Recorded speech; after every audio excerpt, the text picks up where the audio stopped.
What's up? You know what time it is. It's time for the best 120 minutes of your day.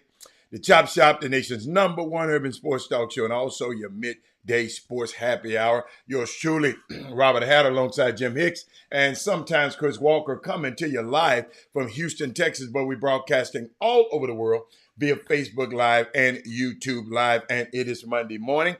Tonight, the national basketball champion will be crowned in men's basketball.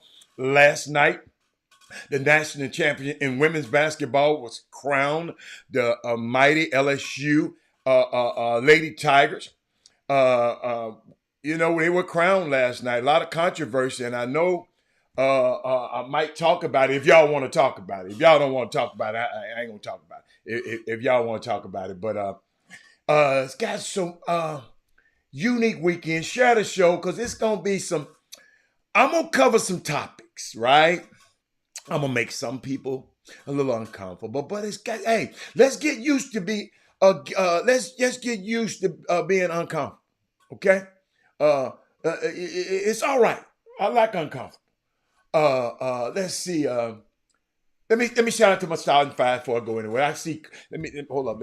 Chris Charles, hold on. I see your name up there first, but let me make sure. I got to look at all my stuff because they've been telling me. Matter of fact, I'm going to shout out the first five on both feeds. Okay? That's what I'm going to do.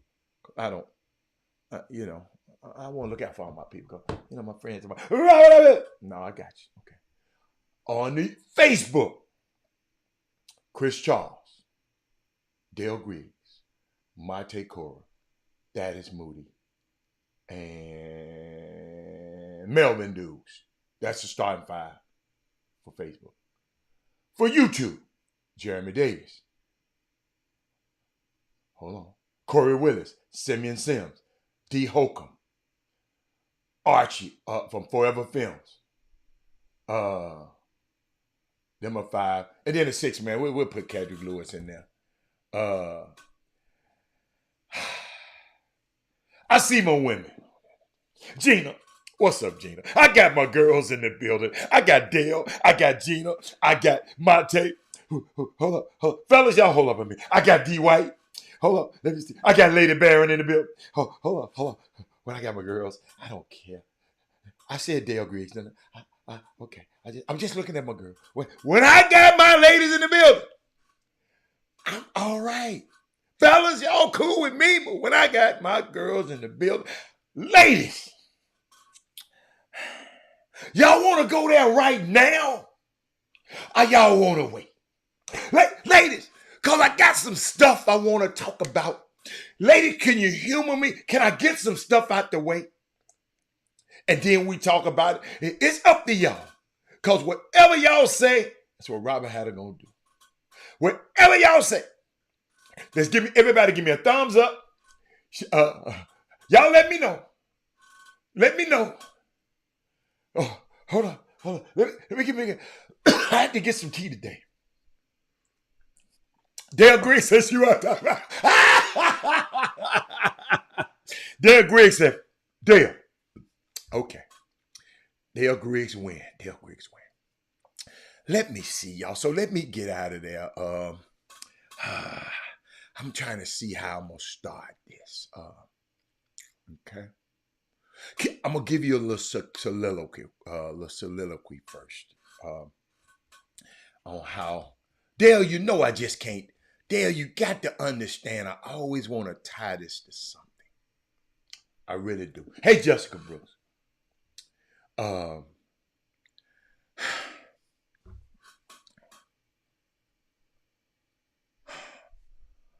What a party.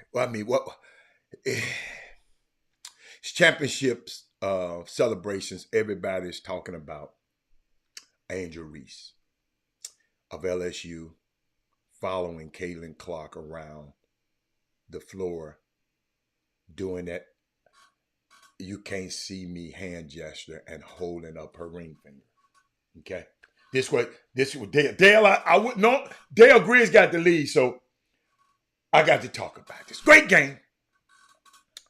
But I got to talk about this because And I didn't want to go here, Dale, because Dale, I'm finna go in now.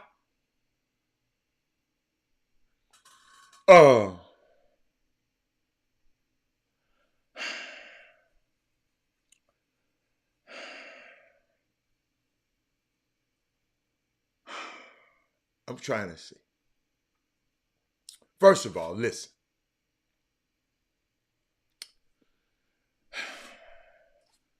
Was it a little much? Okay. Maybe the following her around part, maybe a little much.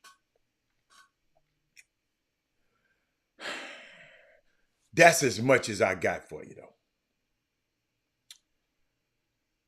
Just a little much. That's it.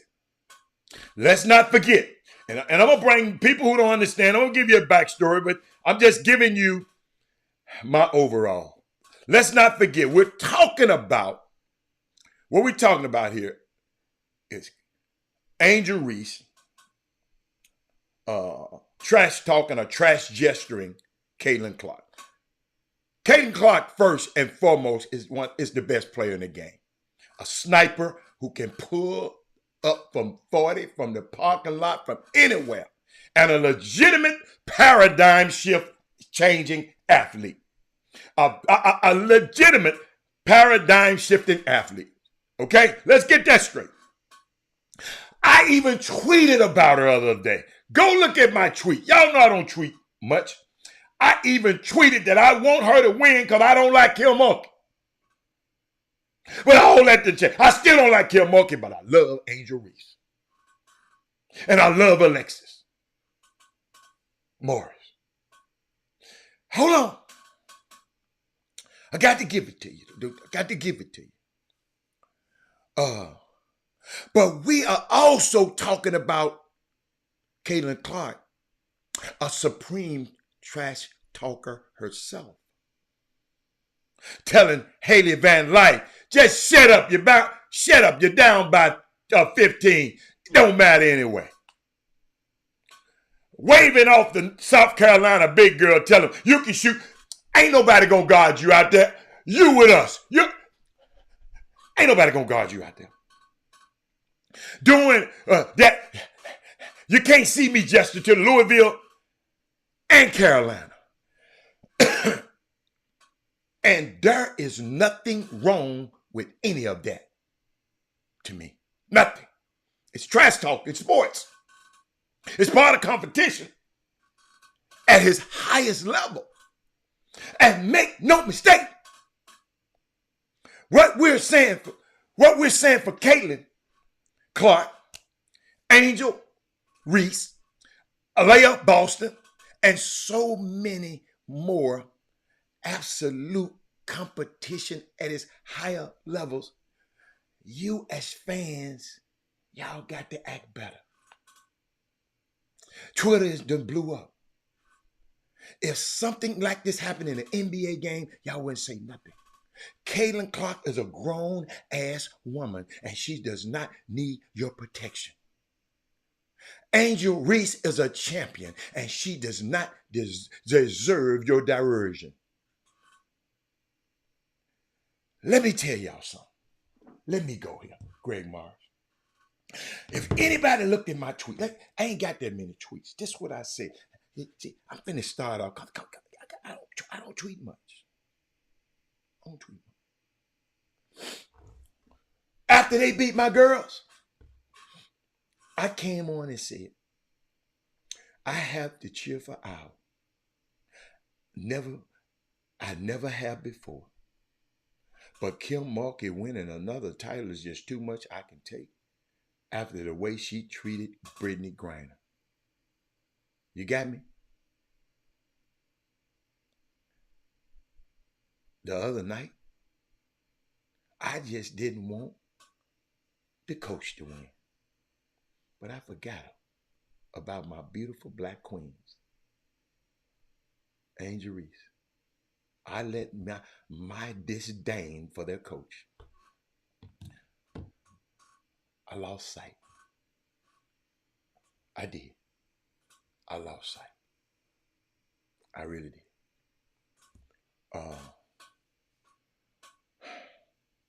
We got this clown, Keith Olbermann, got a problem when white men tweet something about my black women. I got a problem. Y'all hear me? I got a problem. I've always had a problem. I got a problem. I didn't want to go here, Dale. Dale, you started this thing. But let me put my glasses on. Oh, what are my glasses? No. Let me just make something bigger. Yeah, I ain't got to put on my glasses. Let me see, can I enlarge something? Let me enlarge my territory, like Boaz did. Let me go. Let me show you some of the comments of these white dudes and one Hispanic dude after this game. I ain't having it. I don't care what nobody else say. I ain't having it. All right, let me find it. Okay. Quarterback, Danny Cannell. Punk.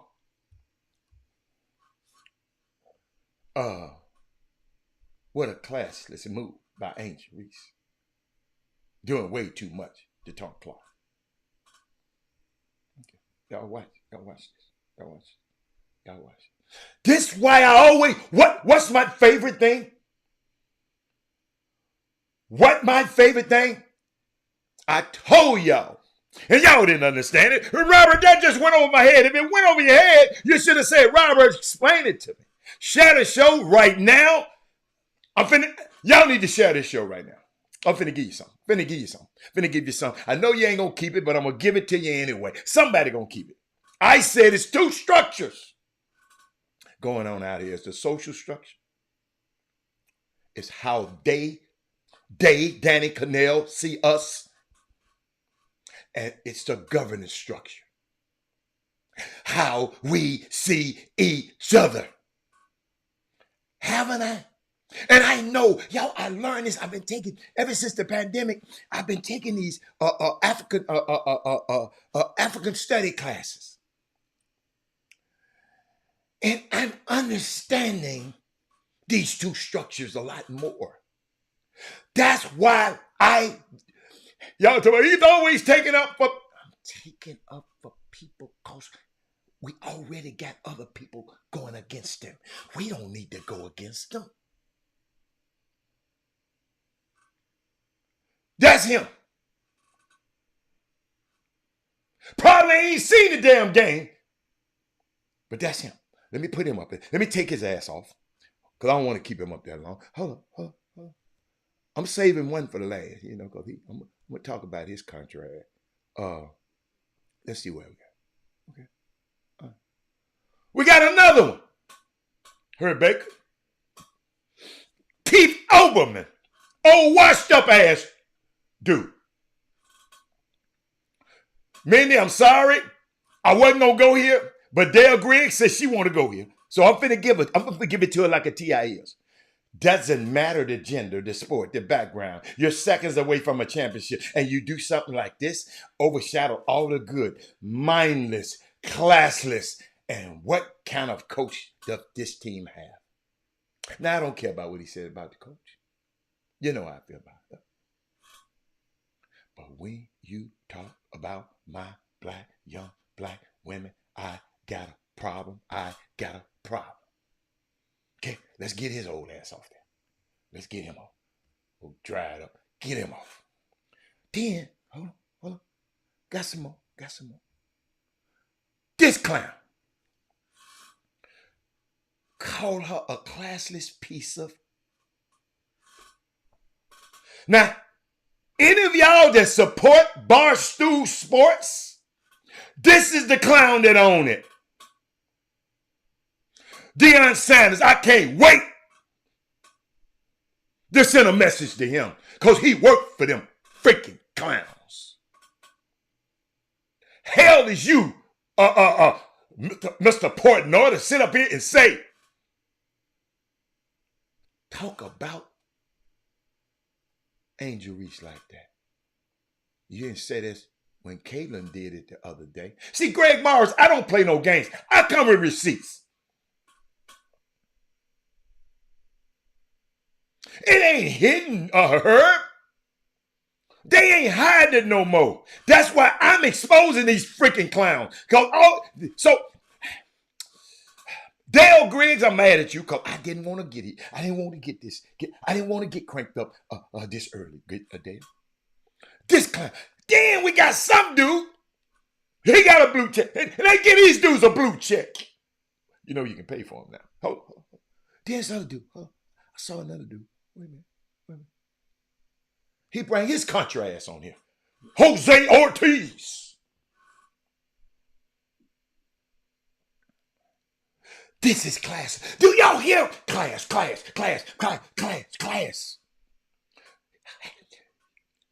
What kind of class you got, clown? Angel Reese is only 20, so she's still young. But Taunting Kaylin Clark like this shows a pure lack of class. Who are the hell are you that say what she got? Win with class, lead with class, play with class. You ass probably ain't never played nothing, fella. Clark's mom and dad can be proud of her daughter, ignoring the time she raised them right. Do y'all see this? That's the way I am. Yo, this kind of stuff is the way I am on this show.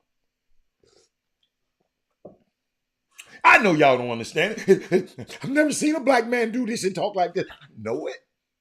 I'm one of one. But some of y'all won't even share the show so your friends can get it.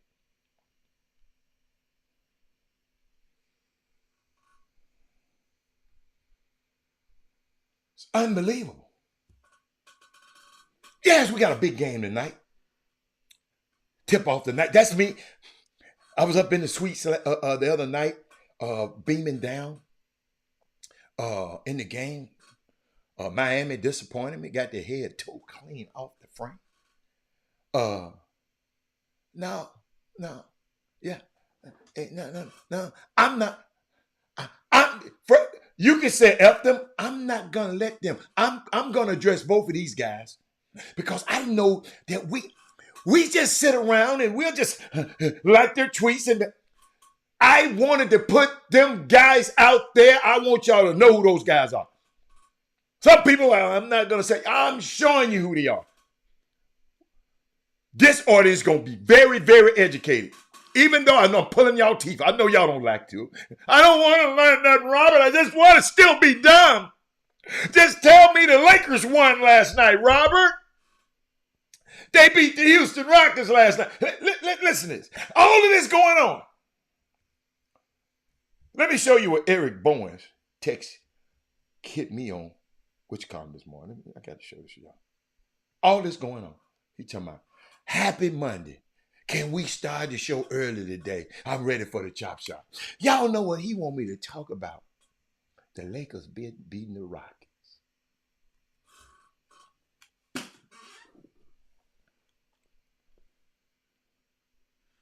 Had after this weekend, who are the best women's basketball head coach? Who are the best women's basketball head coach and player and men's basketball? I don't know. Alex, I don't never know who the best. The best is subjective. Ain't no best coach. Ain't no best coach. I can't hit. I'm putting it up on the screen. I just told a dude this the other day, gonna ask me, well, who's the better? I don't, Alex Sesteros, all the time, I don't have no best list. I never get caught up in y'all. Who's better, LeBron, Michael? I just tell you my experience with both of them. I'm gonna put it back up there so y'all can know. Don't ask me these questions. I don't know who the best player is. It's subjective. Alex, Herb might think somebody good, and I don't think they're good. You follow me? So, after this weekend, who's the best women head coach? How the hell I know? Just because you win a NBA, NCAA championship, don't mean you're the best coach. Of course, I would represent Caitlin. If Caitlin called me, shit, what is you talking about? Represent Caitlin tomorrow. I'm just happy. I hope that helps some people. I hope this free up some people, Alex Sesteros. I hope it frees you up. Who's the best? How can you? Who is it? Who am I to say who the best? Now you're asking me who I like. That's different. Who you like? That's a different. Not who's the best. I just don't think that way. I just don't. I wasn't raised that way, Alex. I'm sorry. My mama raised me different. But back to this. I'm not getting off this Angel Reese coat. My girl Dale Griggs said. And all I think about it was cute when Caitlin Clark did it. But now y'all have an issue. Y'all don't have an issue with it at all when she did it.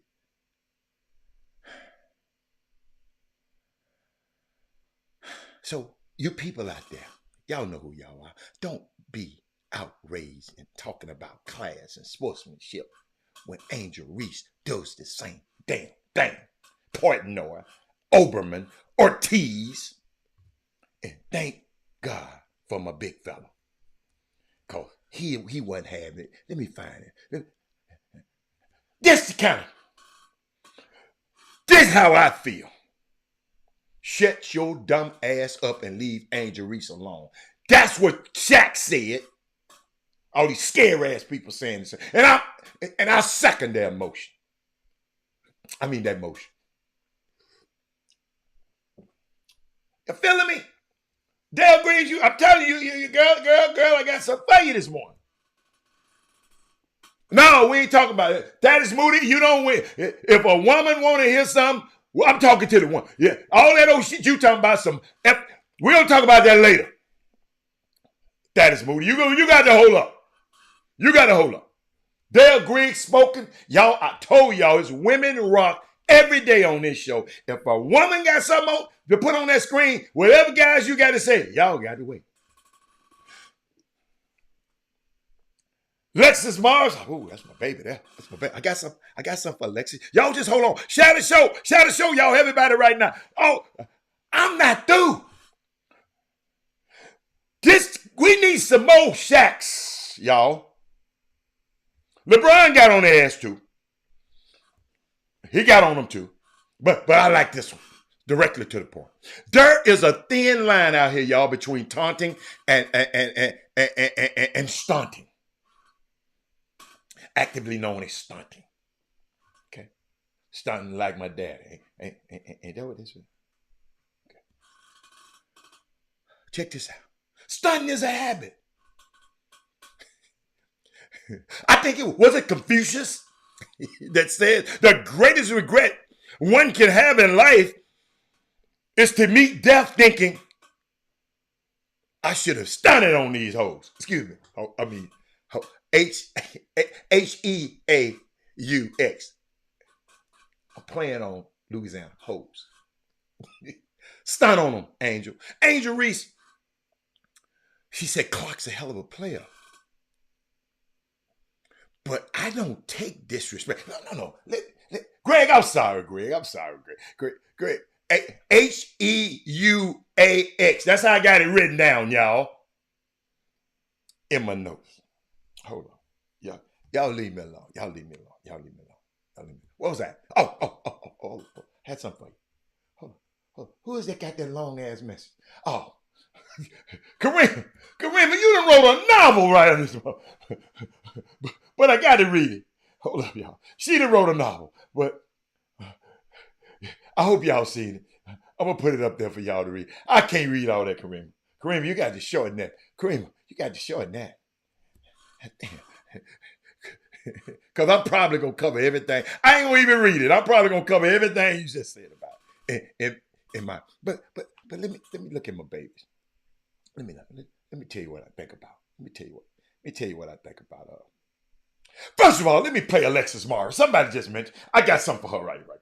My team together and play whatever role they needed me to be. And tonight, I was fortunate enough team together and play whatever role they needed me to be. And tonight, I was fortunate enough to be a defensive stopper. Kayla, you had an amazing game. You're a great player, but you gotta put some respect on LSU.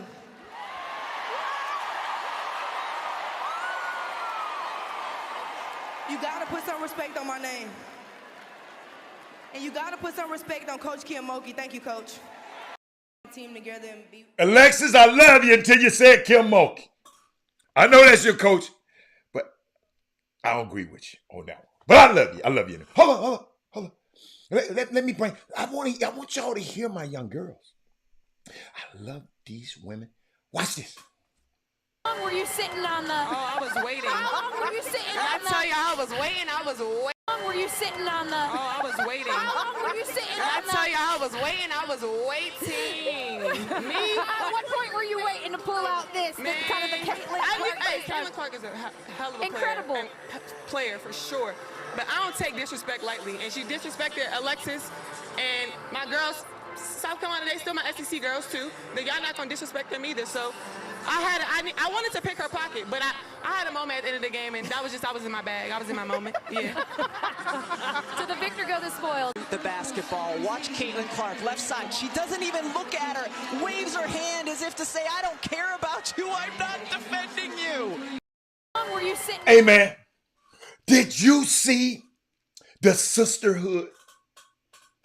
You ain't finna talk about my sisters. You ain't finna do my sisters. Y'all see why I love these young girls so much? You ain't finna talk about my brother like that. That's why I'm so passionate when somebody say something about Penny Hardaway. That's my brother. That ain't nobody that I'm a fan of and trying to get a picture of.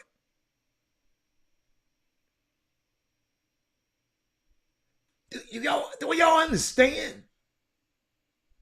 Y'all fans, I ain't no fan. It's my little brother.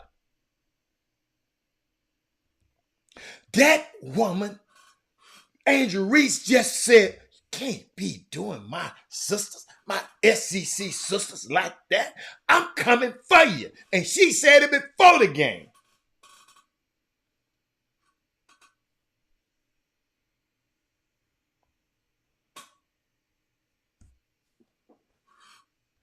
Unbelievable. Hold on. Got some more for you. I'm so happy. I mean, all year I was critiqued about who I was. The narrative, I don't fit the narrative. I don't fit in the box that y'all want me to be in. I'm too hood, I'm too ghetto. Y'all told me that all year. But when other people do it, y'all don't say nothing. So this was for the girls that look like me, that's gonna speak up on what they believe in. It's unapologetically you. And that's what I did it for tonight. This was for it was just bigger than me tonight. It was bigger than me. Twitter is gonna go in a rage every time. And I mean, I'm happy. I feel like I've helped grow women's basketball this year. I'm super happy and excited. So I'm looking forward to celebrating in the next season. And baby, I was talking about you on the Chop Shop before y'all won it. I don't like you, coach, but girl, I love you and Morris and the rest of those girls. Y'all got me. It's more. I got some more to talk about. Because listen, it's how we see each other. We can't set these Keith Olbermann and David Portnoy, them rednecks sit up here and talk about our girls like that. And us, we just sit up here and say, well, let's go talk about the HBCU game. No, we talking about this right now. We're going to talk about that other stuff later. Because if we keep not addressing this stuff that is moody, guess what will happen? They're going to keep doing it. When after Shaq made his post, let me show you something, Moody. Watch this. Moody. Look what Keith Oden. I apologize for being uninformed last night about the backstory on this. I don't follow hoops, college or pro, men or women. I had no idea about Clark. Both were wrong. This is what I said on the count.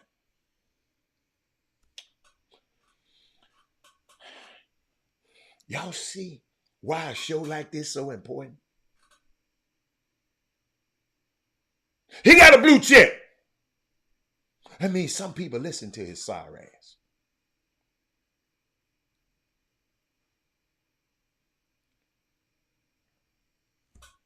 Unbelievable. It's unbelievable. Talking about our black women like this, I don't have a problem with that. Everybody on this show. Let me show you how the power. We got 80, I don't know how many people. We got 100 and some people on this feed, right? I want y'all to do me a favor. I just want y'all to do me a favor. Let me just show you how much power we have. I'm going to show you how much power. This will show a power. I'm going to play this, and everybody go exercise their power and do something about it. Watch this.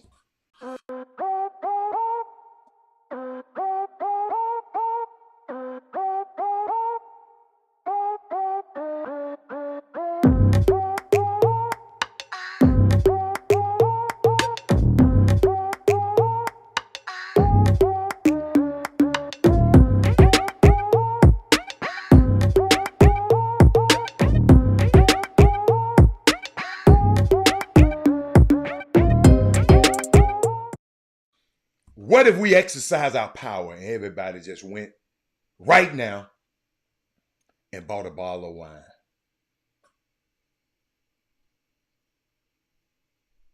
It's our power. We got the power. I'm going to sit here. I'm going to pivot away from here and pivot back to where it started. But I'm going to get back to that. I just want to give Dale a little bit because I'm going to talk about Angel Reese all week. I'm just going to tell you. We got a game tonight. Herb Ledie's son is playing. Jalen Ledie is playing for the championship tonight. But just show you the power we have. Talking to college coaches all over the country.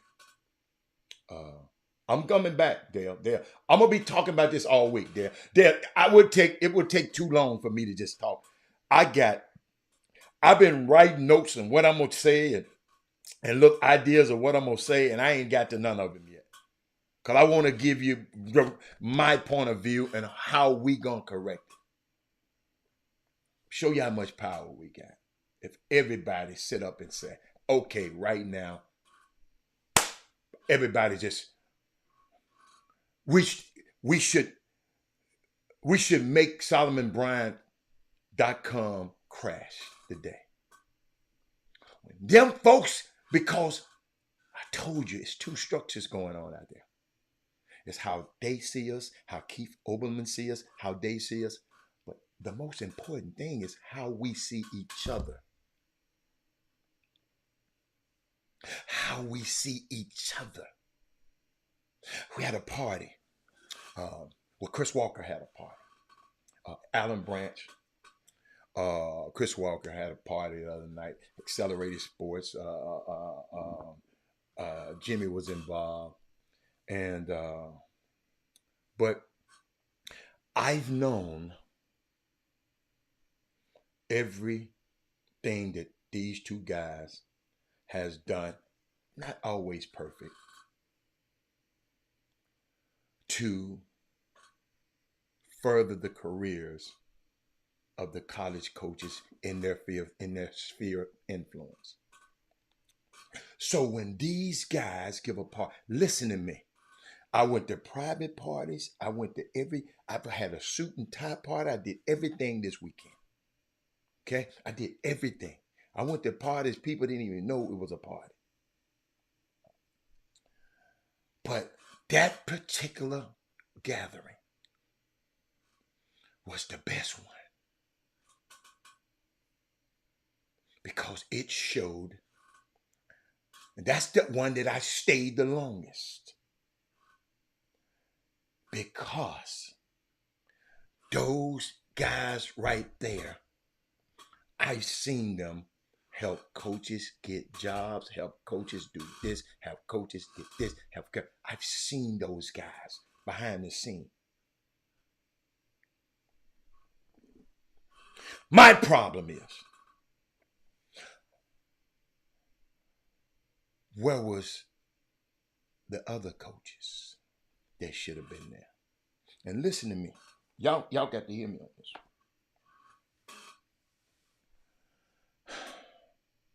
Rodney Terry, I didn't see you. And I know on this show we talk about you. And I know those guys support you. I know everybody on this show was saying about you not getting them. Where were you? I don't give a fat rat's ass where you were. You should have came by this party. Tony Benford, where were you?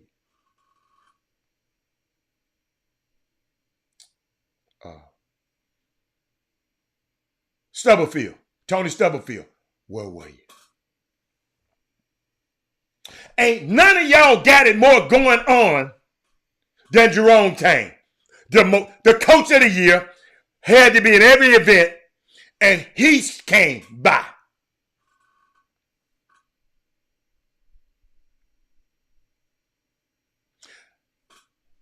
No other party should have been more important than you coming to this party. I wouldn't even know about you guys if it wasn't for these guys who gave this thing. I just sit back. People think I just be in there shaking hands. Man, I'm watching.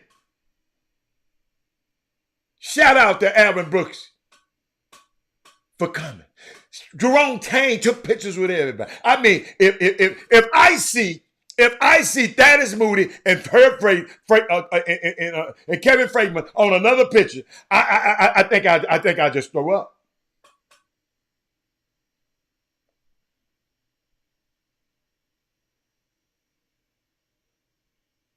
Penny landed that night. He didn't get. When I left the party, he had just landed. He just was hungry, and the party was really over by that time. He wanted to go to Papa though. Damon Stoudemire come in late.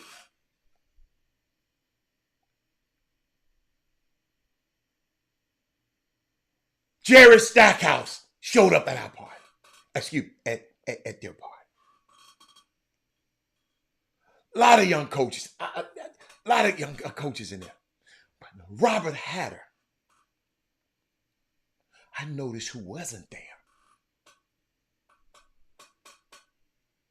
And I pray to God they wasn't at that other damn party. Given by somebody that didn't look nothing like us.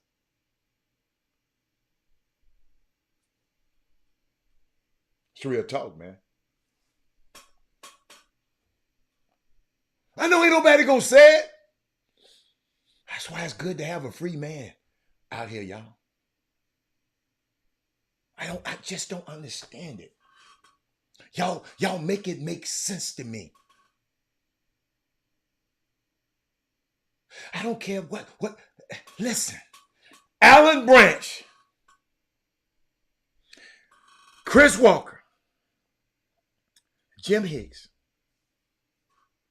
give some in this city.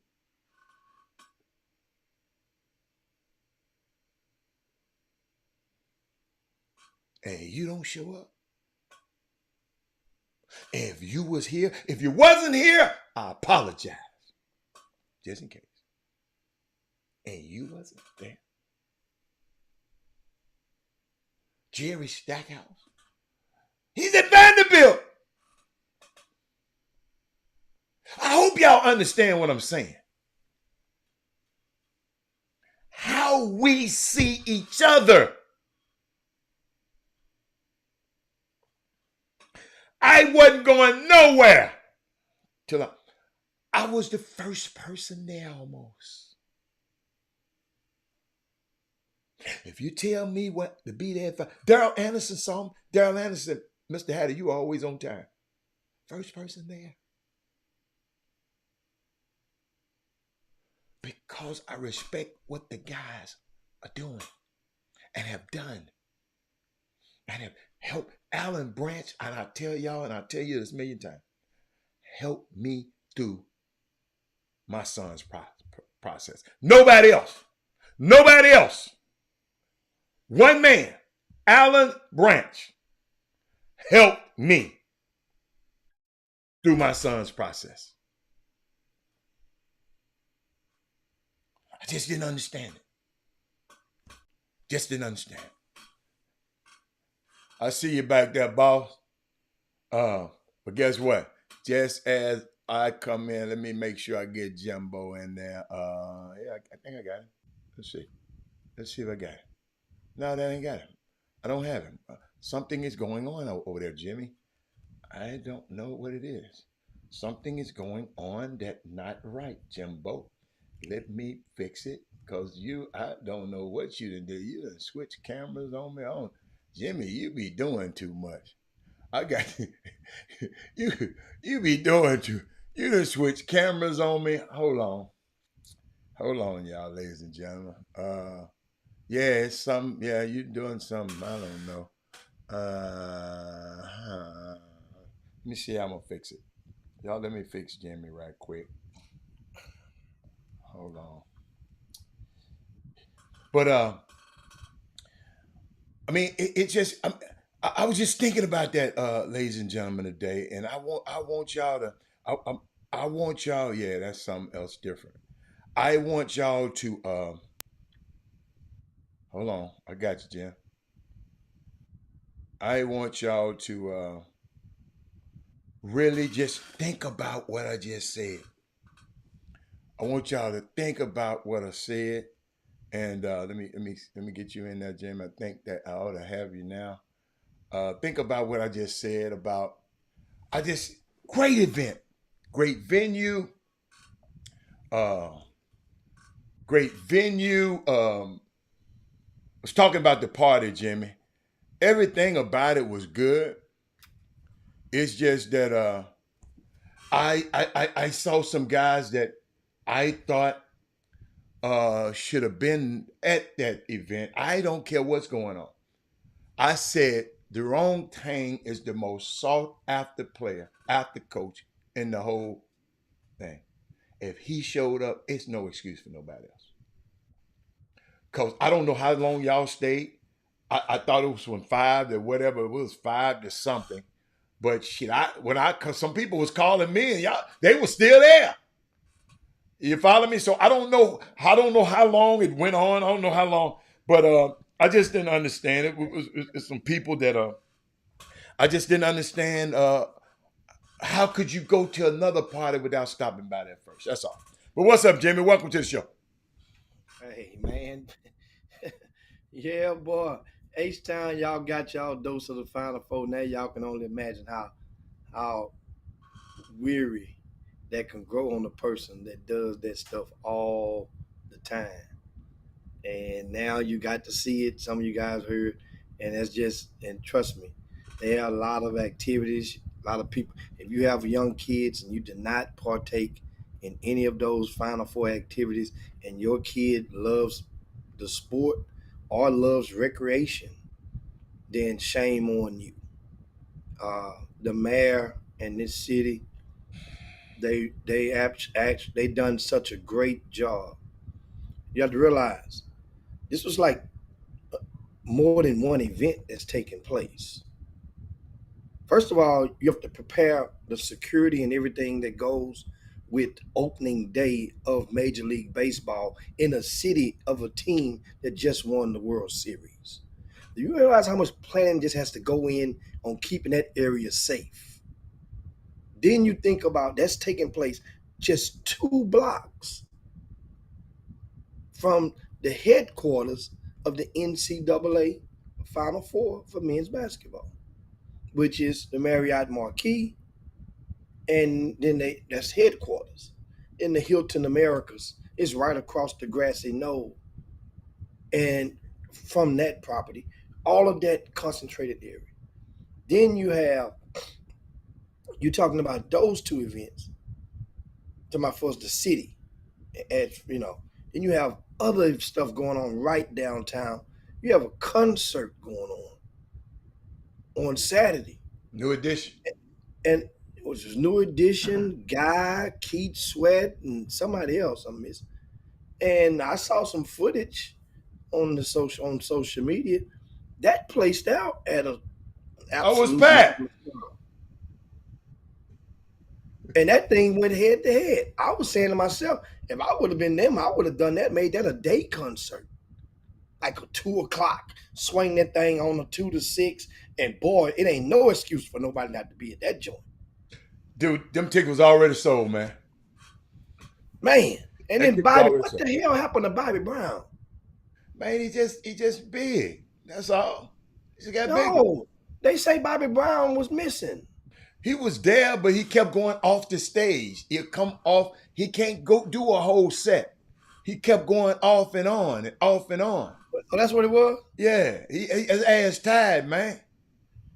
They say that man had a lot. Man, think about it. His woman, his daughter. Man, that man had a hard life, man. Yeah, he was there. Yeah, he was there. Some people, you just didn't. You didn't. Yeah, he was there. Believe you me, he was there. Okay. But, okay. Yeah, he was there, but he just Jimmy. The night before, he was messed up, and he just trying to. Man, you done abuse your body that long, dude. That stuff come on. It come on, and I don't think it's drugs right now. He ain't no spring chicken no more. Shit, I can't work out, Jimmy. Jimmy, let me tell y'all something. I Ubered to the game, Jimmy. They dropped me off in a good spot. But Jimmy, when they picked me up, I had to walk 700 damn miles to the yellow lot. I ain't never walked that damn. Let me tell y'all something, man. Let me tell y'all something.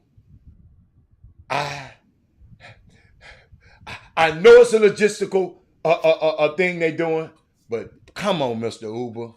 Oh my God. Jimmy, I just didn't want to do it. I almost got one of them guys to ride me on that little thing to the thing. Because they talking about, I said, what a yellow yacht? It's over there. Jimmy, if they had told me 2 miles down the road, I would have got a ride. D White, I ain't gonna lie. So I understand Bobby Brown. I understand. They say he made it to 50-15. Talking about Bobby Brown. Bobby Brown. They said Bobby Brown made it to 50-15. That man lying, man. Old ass man ain't made no 50-15. No, that's what I had heard. That's why I thought he wasn't there. They say Bobby Brown couldn't perform, but he had a showing appearance at 50-15. Oh, he performed. He was at that. Yeah. I ain't heard that part until now. Yeah, that's what the talk was. That's what before I even got on social media, that's what the talk was. Say, man, Bobby Brown. So basically, I guess the 50-15 must have been after the concert, his appearance. Yeah, it was after the concert. I thought maybe he just missed it because he was over there. But he was at the show, didn't perform wholeheartedly or whatever. But he must have been active at 50-15 getting it in. And Jimmy, we got some people still in a time warp, okay? I'm finna tell y'all something. I'm finna let y'all inside, and this how you have to tell people these days. Somebody called me last night, okay, at 12:30 in the morning. I don't stay up that late, and I called his ass back this morning. Do you know what that man told me? What? Man, I was trying to see was you at the LeBron party so you could get me in. Homeboy, I don't go to stuff like that's 10 years ago. I don't go to stuff like that no more. I say it's evident, and that's a dude that I ain't been around in a long time. But Jimmy, this man called me talking about, man, I was trying to get me in the LeBron party. Because I know it was at your boy's spot. I said, oh my God, man. Hey, man, don't call me 12:30 at night. Nobody. Talking about going to nobody's party. My old ass sleep. Now, back to I'm just letting you know, I'm asleep. In case you ever thought about it, I'm asleep. Now, Jimmy, what else you got? He was at 50. He was at 50-52. What the hell is 50-50? That's another club? Bobby Brown was at 50-50 or 50-15? That probably been a typo. Somebody might have been talking in the thing, 50-15. Let me tell you something, 50-15, boy, that place must have been hot this weekend. Let me tell you two places I did not go the entire weekend. I did not touch Alameda. No. I did not touch the wheels on my car, did not touch Emancipation. Well, I had to yesterday for the game, for the HBCU game. I did. Well, I caught the. You went another way. I caught the ride. I didn't drive. So. Oh, okay. Tires went across. I didn't, and it wasn't. It was so many places to be for me. Your places to be and my places to be. And remember, I explained this to you guys day after day after day leading up into the Final Four. For different people, it serves different purposes. Yeah. But try to strive to put yourself in a room that can elevate you economically. You get in the room, you meet people. They can become clients. You can become their clients. Whatever it can help you do, that's one of the things. This is the closest thing that you would get. Final Four is a sporting version of Essence Festival for a lot of people that are in the business. Remember, Essence Festivals, most people entertain. They're not just entertainers that are there. There are people at Essence Festival from all walks of life. They're doing business. It's commerce. They go to workshops. Yes. They have workshops at the Final Four. If you guys didn't know that, they have plenty of workshops. Most of them are primarily centered around their member coaches, assistant coaches meeting. Yes. Black coaches meeting. Yes. Head coaches meeting. Yeah. They have multitudes of meetings. That's why if you're a fan, camp out by this convention center, you're going to see coaches coming and going all day long. And those young kids like to get autographs, photo ops. You know, that's heaven for young people, for people like that are fans. But I put myself in a few rooms that during the Final Four, and that was my plan. Meaning that while some people want to be in a room with coaches, I'm trying to be in a room with athletic directors. Because the more athletic directors that I can get to remember my name, if it came to his cell phone, or remember who I am, then that's the next step for us, for Black folk, being able to move the marker in influencing some of these athletic directors to take and give some more of our guys jobs. They got search firms that do that stuff now, right? Remember, we had on the Chop Shop 2 years ago, for those of you out to remember, the only, at that time, certified Black-owned search firm at that time. The young fella out of California. I got his name. I know. I was invited to his party. Time, huh? He had a party at the bungalow. I was invited to his party. But the traffic that night, man, and the parking was ridiculous. Oh, my God. Hey, hold up.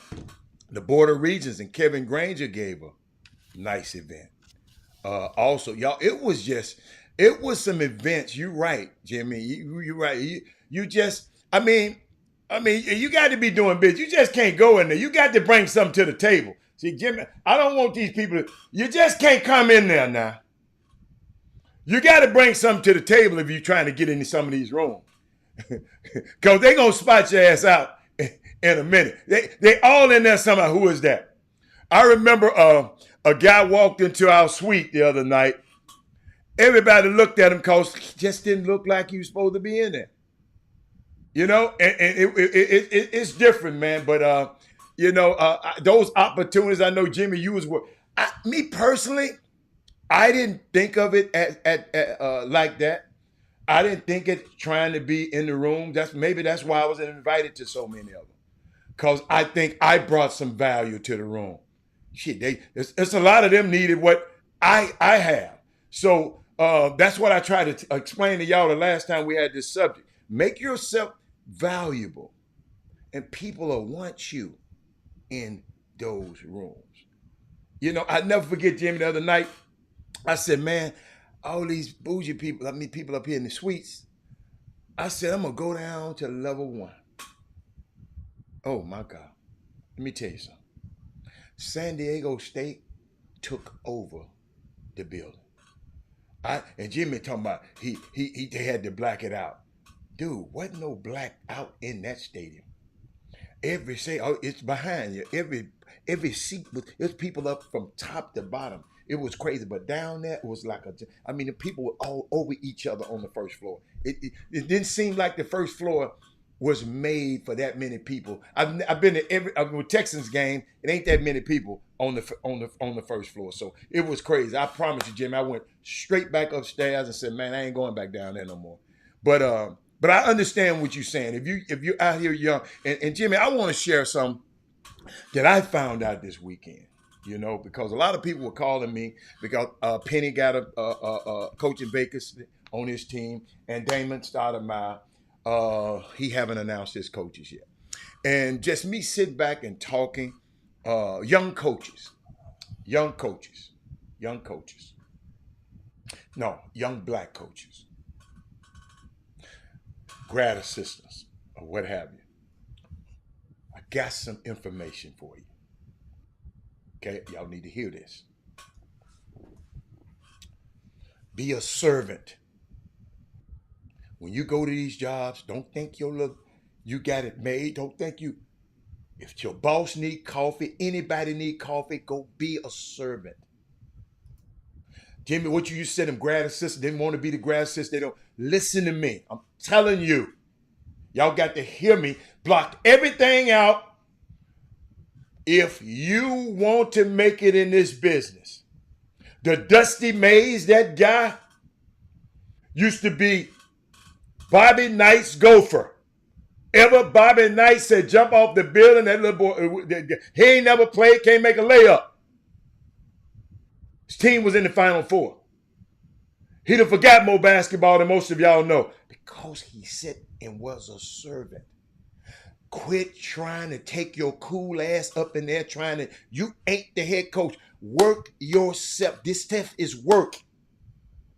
Success only comes before work in the dictionary. You have to work first, man. And Jimmy, I cannot stress it enough because every coach was telling me about that. And you young coaches, it's a demand for y'all out there. All these old ass coaches, these guys ain't trying to hire retreads, a lot of them. They want to get young coaches who come in there, and when you come in there, man, be willing to work, stay up, all of that being cool, young black coaches, you got a stigma out there now. Because if it getting back to me from several people, let me tell you something, man. And another thing I want to say, let me tell you something. I didn't understand it until this weekend. The stigma of, and maybe it's us. Maybe we perpetuate this stigma. Man, I got to get out of this SWAC, man, because I'll be here forever. Once you get there, you can never leave. You can never go out. That's why I never let nobody talk down on the SWAC this year. Jason Peters. When I'm hearing a young coach telling me this, my little nephew, just mark that name down.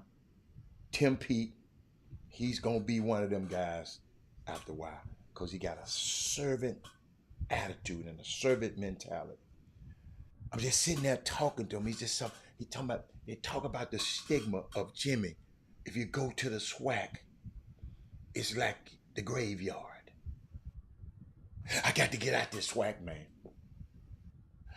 Why, Jimmy? You should know why the basketball community don't respect the SWAC coaches. Why? I know I do. That's why y'all notice I never let nobody, anytime even anybody slip, I straighten their ass up about the swag. I don't understand the stigma, and he was so serious, man. When I found that out, because some of these guys, that's the only place they can get a job. And they can go there and win and win and win like Lavelle Moulton. And then some white search firms get some, well, he's not hungry enough. Hungry?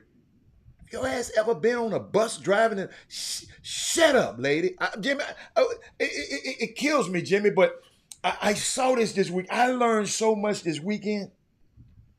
How different coaches. Damon started my, he said, Robert, I'm not finna get these retreads.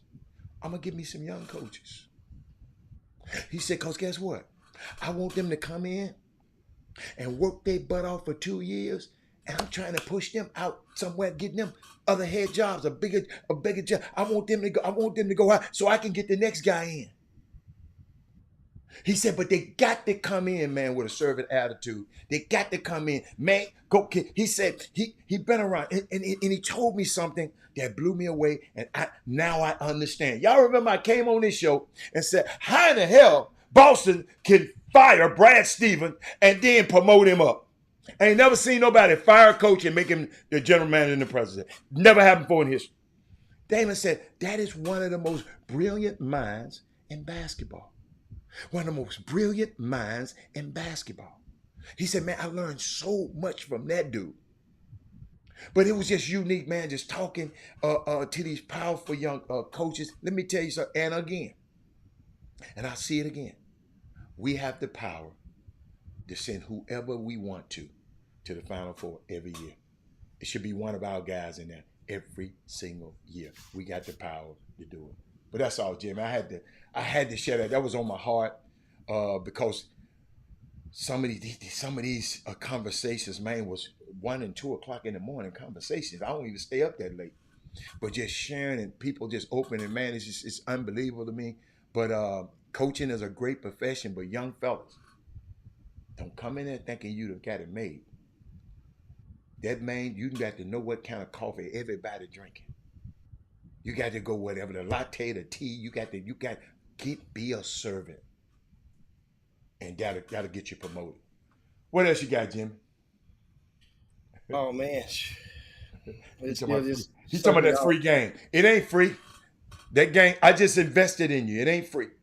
he talking about that free game from Mr. Hatter. I say it ain't free. It ain't free. Yeah, there's a lot of people, they just pay attention, continue to pay attention. A lot of times you get in the room and you're with some people and they'll talk with some people. They can't, and it's not their obligation to introduce you to everybody. But if you're in the room and the person takes out the time to introduce you just to one person that knows him, then that means that's well worth you being in that room, because he's gonna probably introduce you to somebody that probably y'all may have a connection and maybe a head start on a possible relationship. One thing about the Final Four is good is that just reflecting back, you guys right now, share the show right now if you haven't done so yet. Let me share it with y'all. Let's give a good share. Let's boost this thing out to your social media platforms right now. I'm sharing right now. Give us a thumbs up if you're on the YouTube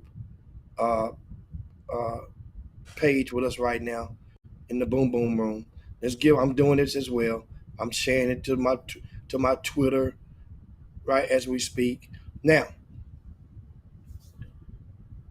you guys, also a lot of the things in the Final Four, you get to pick up certain circles. You get to find out a lot of college coaches, high school coaches, are networking to try to advance their placements in the business. People trying to get jobs, and that's one of the most common fertile networking grounds that they're going to get is the Final Four, regardless of city it's in. I think a couple of guys was named head coaches during the Final Four. And those probably old news, public news. We had a couple of guys, young men, and I'll talk a little more shortly about a couple of gigs that's expected to be filled, um, which is going to be like eye opening for some young men, can change their lives. Also, um, Orlando Horton Jr. finally made it official during the Final Four by selecting Prairie View A&M as his college destination. He had a long-standing offer to attend Prairie View. Byron B. Smith probably have seen Orlando Horton Jr. play more than any head coach out there, and of course, coaches can't speak publicly about prospects until they have signed their letter of intent. That signing date will be Wednesday coming up. So I'm sure that I've been in the gym twice when Byron Smith was watching Orlando Horton Jr., and both times he fared really well. Mind you, he was not going against each time a supreme high major prospect, but one time he was going against a prospect who was a top 5 player in the area, but a class below him. It's hard to pass up on that. It's like, you got to take it. The young fella, especially think about it. I thought about this watching at the HBCU All-Star Game yesterday. Now, Prairie View must replace the minutes of Douglas, Ricky Doc Nelson, and Jeremiah Gambrell for the body of work. Those are minute slots open at Prairie View. Orlando Horton actually has a good chance to, he has a good chance to actually touch the court and get his forehead sweaty next season. Not to say it's going to happen because transfer portal's there, and Byron B. Smith is known for going and getting those transfers from somewhere. That's an opportunity. Slot wide open. Some people got to tell you guys, you're going to start. Coaches, as Chris Walker said, the good ones will make you think that they said it. It's like magicians. But it really wasn't no magic. They didn't tell you was going to start. They told you what you wanted to hear to make you think they said that you was going to be starting. Then you get there and you say the coach lied on you or he lied to you. No, that coach, he'll come back and say, man, I didn't say, I told you this. Exactly what I told you. So now let's go. Tremont Mark is another piece of news that's local news over the weekend. Announced that he's not only putting his name in the the NBA draft, but he's entering the transfer portal. Hatter, reading the book backwards. When did you get this hint that this was coming down the chute for this one? I never. I mean, I don't know him. Okay. No, I'm talking about you went to several games. I mean, sometimes you're paying attention to games. Okay. But I never seen it in the game. I think he's long, he's athletic, and he just I don't know. I wouldn't have said, man, you're sure. But let me tell you something. A lot of scouts saw him play because they were coming to see Sasser play every game. A lot of guys saw Shed play. I think Shed's gonna be on somebody's team. I'm telling you, Shed's gonna make somebody's 15, 16, 17.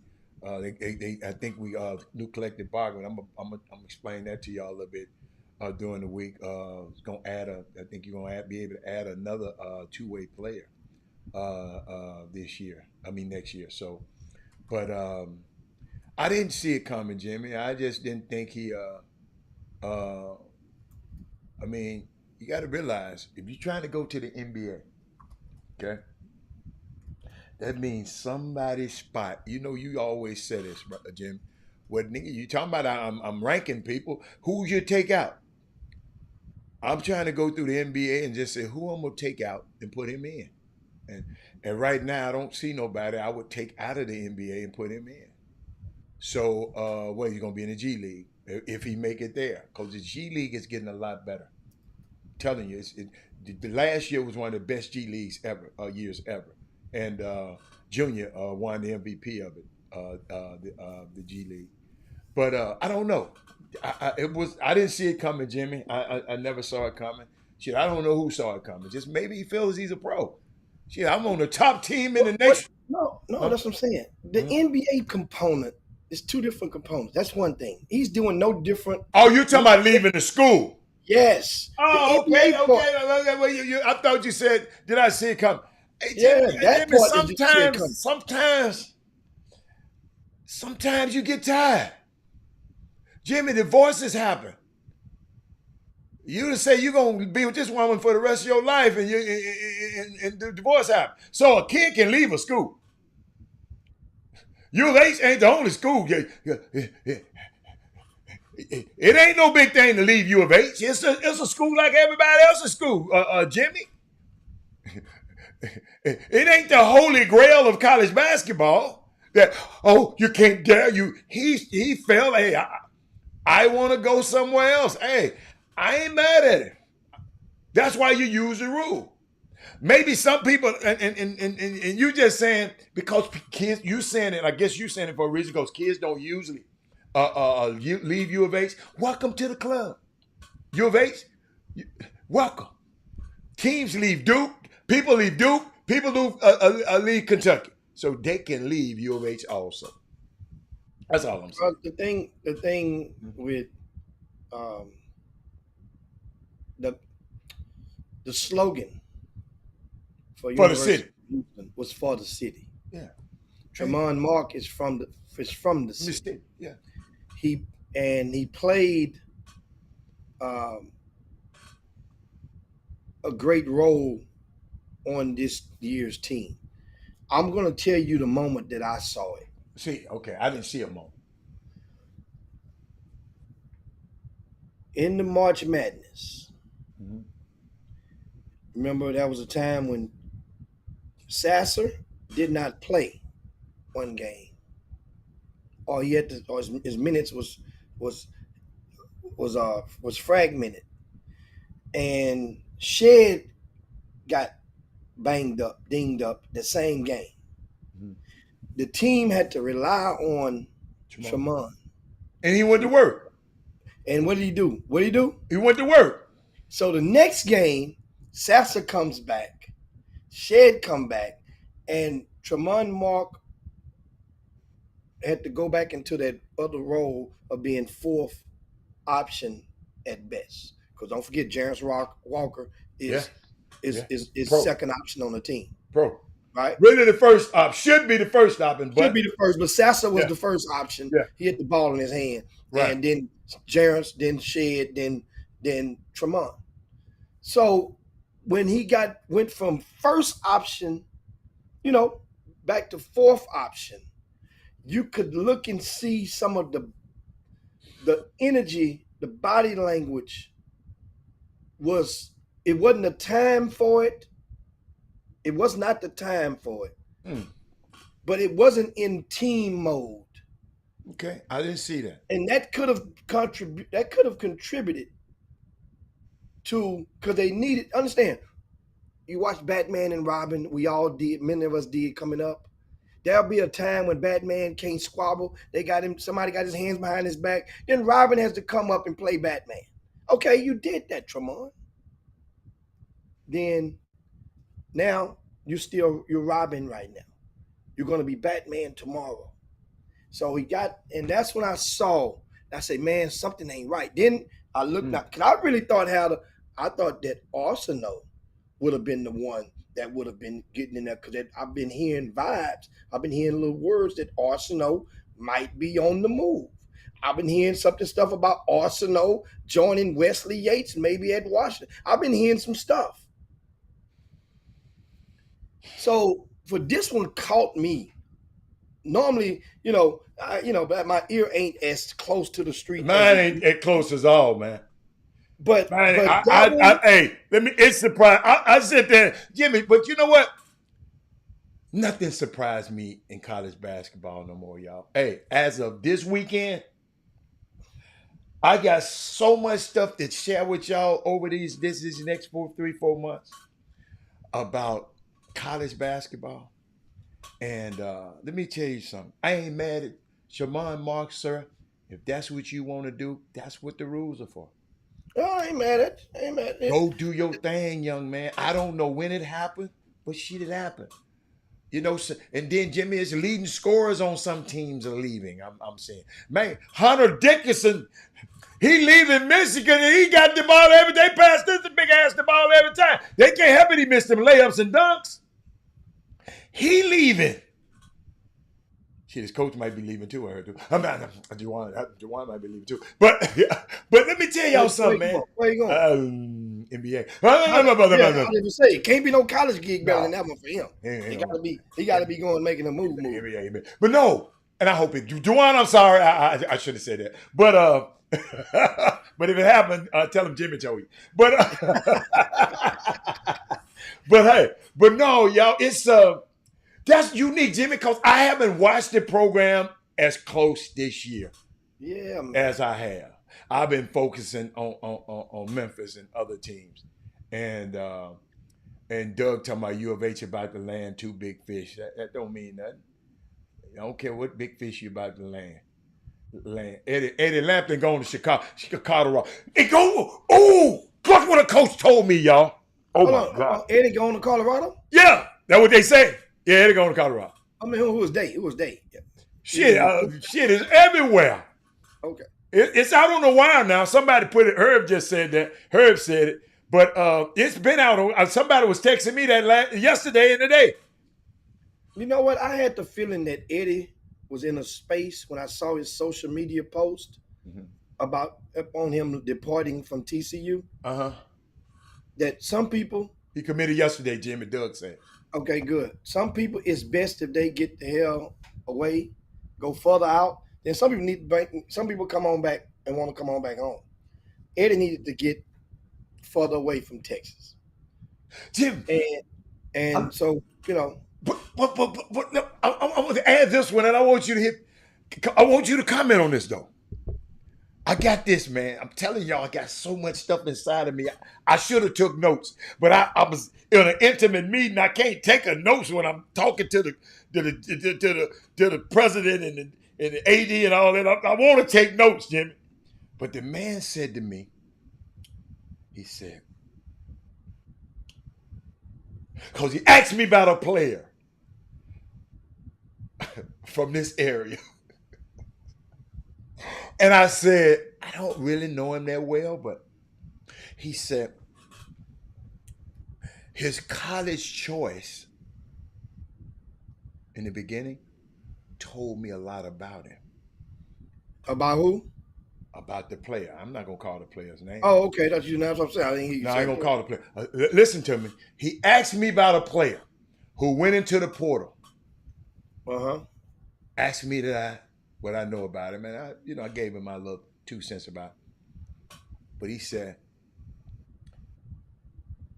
his first college choice tells me a lot about him.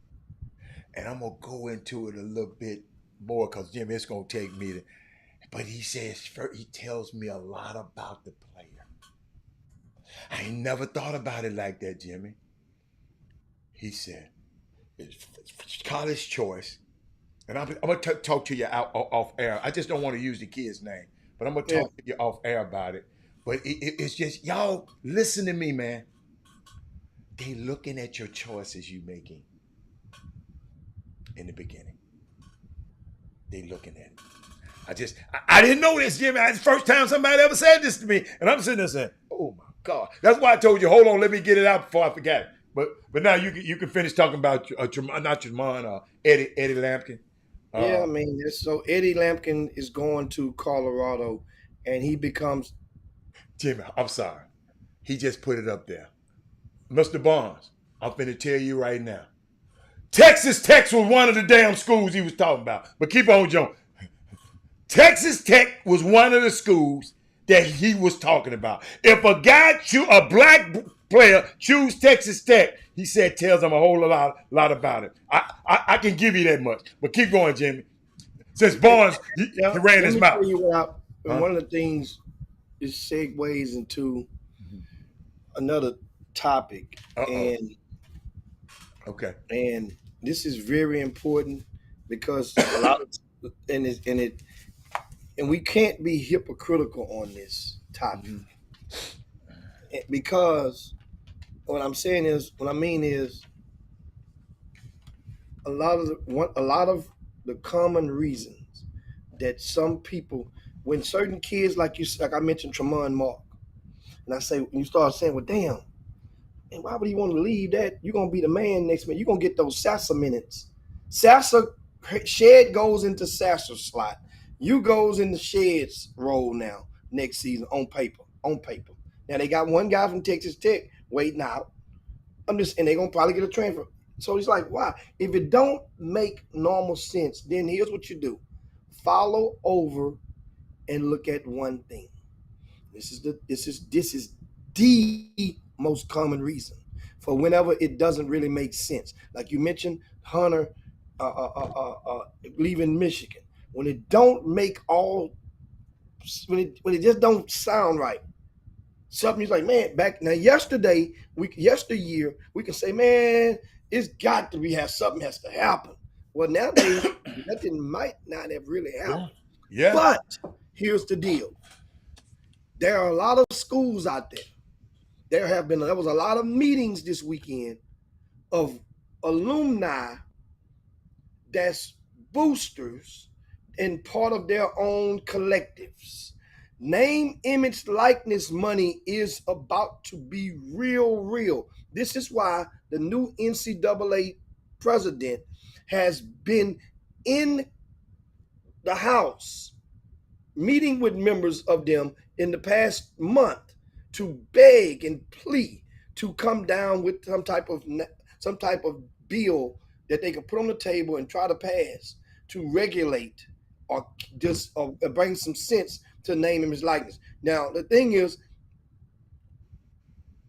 they got to do it within the fairness of labor law, within the fairness of legalities, because you can't. You know what I'm saying? How do you regulate it? Well, there are some things they could do that they aren't enforcing. They put rules on the books that they couldn't enforce.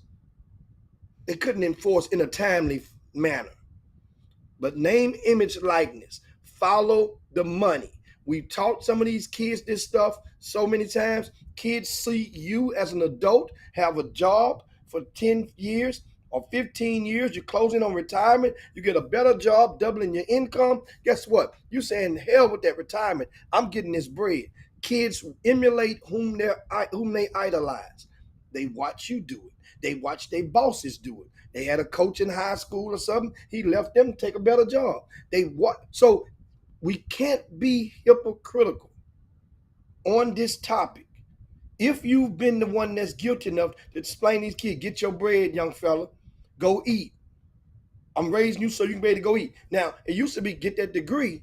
Now, it's shared away because you have so many leaders of these young kids, or persons of influence over a lot of these young kids that don't have the degrees they damn self.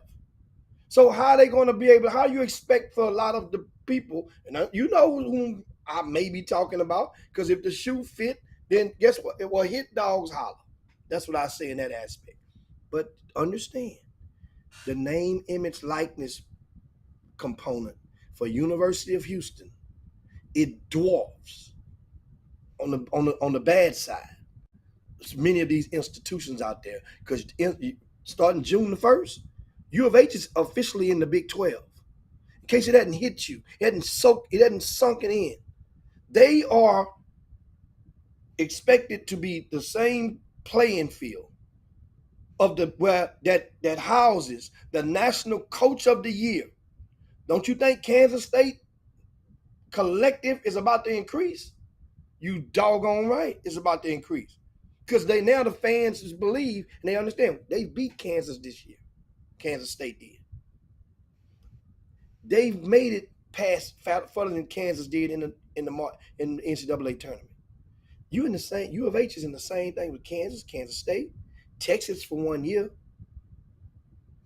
OU for 1 year, Baylor. You got this. Is all even Steven now. So that means, Adam, and it's funny as hell. Transfer portal kids. If you couldn't play at one of them schools in the Big 12, you think you're gonna go to what U of H gonna do with you? If you couldn't play at one of them schools and couldn't touch the rotation at one of them schools, and you transfer and you calling U of H like, oh, hey, hey, big head. No, this stuff here, most transfers is going to go down. Most of them. For Eddie Lampkin, that's a lateral move. TCU to Colorado. Budget-wise, go check whatever the collective is. Remember, numbers are out there on certain kids. They have one kid in the portal right now that's they're saying that his ask is $250. Eddie Lampkin's at $250 was his ask last year, according to people out there in the loop.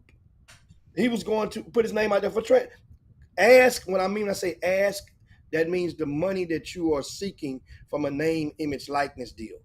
The legal on top of the table. Not, below the table, that's something else.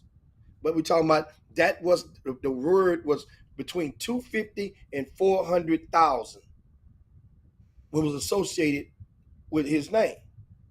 Whether he got it from TCU or not, I don't know. I didn't follow up on it, but that's what the ask. Not just from TCU, I'm talking about if he was going to go somewhere else. A lot of schools have that. Do you understand that the University of Miami, the team that made it to the Final Four, their team as a whole, of course we know they got one guy with $800,000 on the book, another one with about $800,000, but it's $400 per year. $400 per year, yeah, 800 total. Mm. But this year, the name, image, likeness that was paid to University of Miami men's basketball players was $2.2 million. That's what that team got collectively. $2.2 million. That's Miami. A drop in the bucket. So you think Hannah, these kids are watching and they're saying, man, wait a minute, man. I played against this dude. Man, I know if this dude getting this, I'm getting this. Okay. I'm asking this. That's what got your boy Lamar Jackson not signed, thinking like that. But keep going. Well, I mean that Lamar Jackson stuff is more dynamics than that than. No, but I'm just telling you, he worried about what somebody else got instead of about worried about what he get. But keep going. That's the point I'm trying to make. Himself. And he's gonna be all right. Just that he's gonna be all right economically. Regardless of how it goes, he's going to be all right. In the worst case scenario, he take that franchise deal and run with that 40 mil and go. So you risk. No, it's 32. You risk 32. So you risk 160 million. I think about 160 million. Trying to you go get that 32 and you come and you pull up James Harden and tell him your back hurt. And what the hell they gonna do? Sit your ass down the rest of the season, get your money, get up in the morning, go to rehab. Then he's done. And read the paper. And NFL is done. He ain't James Harden. Keep going. So, but I just gave him one play. That's he the type of dude that just might pull that play too. You get the bull corner. They let him go 0-2. But I'm sitting there, Eddie Lampkin, Colorado. But see, some of the decisions that these people make tells a lot about you. I'm telling you, this coach was just telling me this the other night before I even knew about this. I said, wow. But no, it's so what I know you was talking about. So what were you? I was talking about the collective has changed. What are you saying about the collective now? What do you mean? Well, a lot of schools know they have to ante up. They have to sweeten their pots of their collectives because they won't be able to compete. And so that's what I was mentioning where Tremont Mark, just pay attention. Wherever he goes, one thing about it, see, colleges, it doesn't benefit them to keep the name, image, the NIL a secret when they get a kid. That's why they don't, because it's not a secret because it ain't got nothing to do with the college. It gets street cred. They give him street cred. If I do like, man, they giving that. Oh, now you start looking a little cuter now. That school looks a little more attractive now. If you find out they giving away 500 racks, you see what I'm saying? On name, image, likeness for basketball. It's like, oh, okay, let me take a look at them. That's so they. How many games Eddie Lampkin gonna help you win? Huh? How many games Eddie Lampkin gonna help you win? What do you mean? How many gonna? You're a college coach. How many ball games he gonna help you win? Well, it depends on the improvement of him. We know that his body, he had improved. You can say that from 1 year to the next. Exactly. He definitely had improved. His body had been a rapid improvement. I ain't talking about his body. How many games he gonna help you win? But who knows? Right now, you buy the rumor, sell the fact, Hal. Who knows? But coaches got to have that in their mind, man. I think he can help me. I know I'm gonna win this mini game. He can. I mean, but Colorado. I know Tad Boyle for many years since back when he was at Colorado State, and Tad Boyle, for him, he's one of the guys. He just had a kid from Greater Houston, and that's Elijah Parquet from Beaumont, Westbrook, and he ended up leaving and going to UNLV. Elijah did. He made an all-conference in that tournament while he was there. If Tad's going to get a guy from down this way, he's going to play him, and he's going to.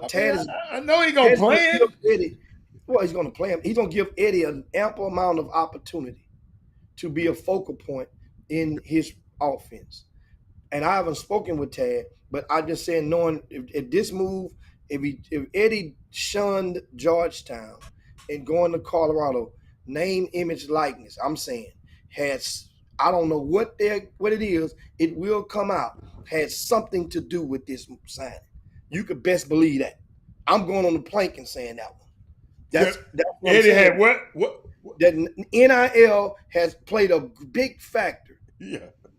Yeah. I totally agree with you. Now that don't apply for every kid. Some kids would rather go play for certain coaches, designer name coaches. And they just want to get blessed, but it ain't gonna be the end all of the first line of defense or offense in making this decision. So that's the thing. Just got to realize. As I said before, just pay attention to what Tremont Marks does. That's interesting though, and where he goes.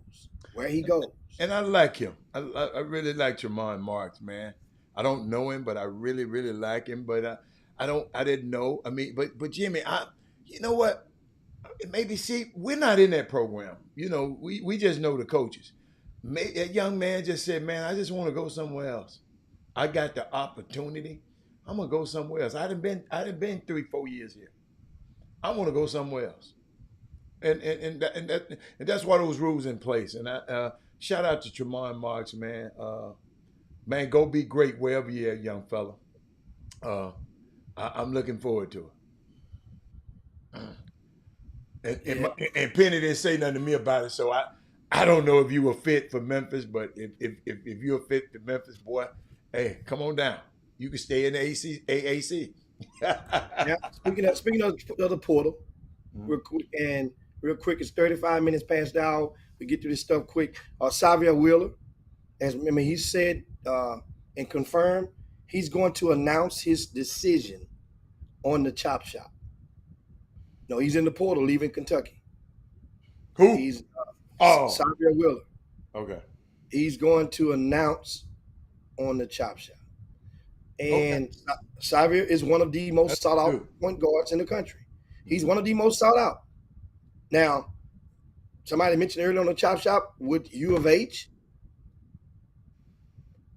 I haven't checked the traps. I don't know. U of H doesn't just go after. They've turned down plenty local guys wanting to come back home. They turned down Jayla D.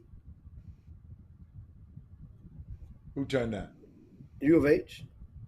Okay. Now it's possible that Jayla D don't fit with everybody. Absolutely. I'm just saying they've turned down. People might say, well, look at Jada D getting the last. No, he ain't getting no last laugh. He just on the right team. And baby, I tried to tell y'all it was wide open earlier. I said this thing is wide open. He just What's on the that? right team, and the boys, and man, them boys playing good at the right time, man. But being a star, but just cause U of H didn't want him, don't mean he's not valuable to San Diego State, though. No. That wasn't, remember, he hadn't even picked San Diego State at that time. He word somebody either the family or somebody close to the family or claim at test. You know, they tested and checked the tires. Hey, coach, man, what about Jayla D? We good. So, or they, it's kind of. I'm just paraphrasing, not saying this is exactly what was said. I wasn't in the room, but they had the opportunity to turn it down.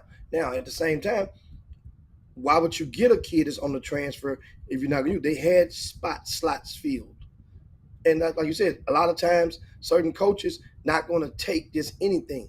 You got to take something that's already been molded. They're pouring different type of juice and different type of ice cubes are going in the Kool-Aid at U of H, and it's not now. Meanwhile, with that being said, the reason I brought Jayla D into the conversation had nothing to really do with him is the fact that tonight is his last game at San Diego State. Okay. He's going to graduate. Okay. And it shows us he could play somewhere next year without sitting out. Okay. But who want that type of player? You gotta understand, in San Diego, just because you get possessions.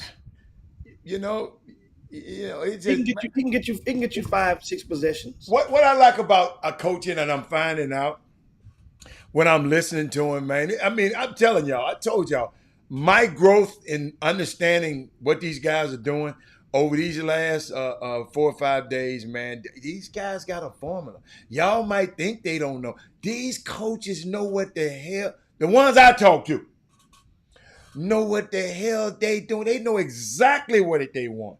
When they go in that portal, they know exactly what. I'm sitting there watching them with their pictures. Man, I sit there and watch Penny with his pictures on the phone to some of these players, because they able to, talk to them now.